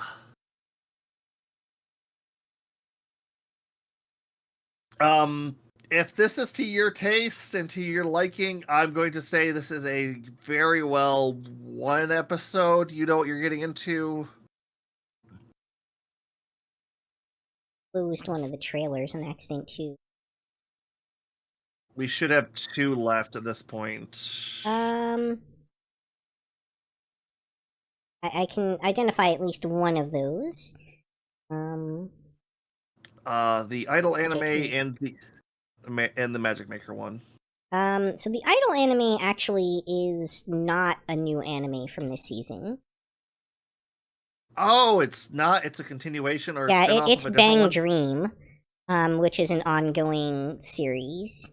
That's why I didn't include that one. Oh, never mind. We will skip that then because I was not enjoying that. Whoops. ちょっと聞きたいことがある Yeah, んだ I けど tried to note that to you earlier in the week, but I think you might have missed it in the chat. I have had a stressful week. I will. Now, I want to point out that this show does have a really interesting way of exploring the concept of creating a magic system from scratch through the perspective of the characters. The thing is, if this is something that bothers you, you have to get past the fundamental fact that the magic that they're developing is literally powered by how horny this brother and sister are for each other. Yeah, this very reminiscent of what was it on this list? I'm a noble on the brink of ruin, so I might as well try mastering magic. Only it takes it from the ground up. It does take a little bit of time to start explaining itself, building itself, and not just, oh, this is, read grimoire, no magic, read more grimoire, study magic, become great magic. I would say this one's definitely more fleshed out than that one. Yeah. But big premise here, this is an isekai where the protagonist... would you call him the protagonist? I know early episodes his sister feels more like the main character. He definitely transitions into more of the main character, with the sister not even showing up in a lot of the scenes as time goes on. Yeah, because they probably wanted to get away from that. No, they didn't. Not at all. It maintains as a very central premise to the show, and yeah. Now that said, I do want to point out one other interesting thing that this show had going for it, which is one of the most legitimately, scary monster sequences that I've seen in anime in a long time. That one still frame we got of that goblin really didn't do justice to how they introduced this creature and like the way that it moved and lurked in the shadows as this terrifying nightmare beast that like clawed its way through their doors into their home.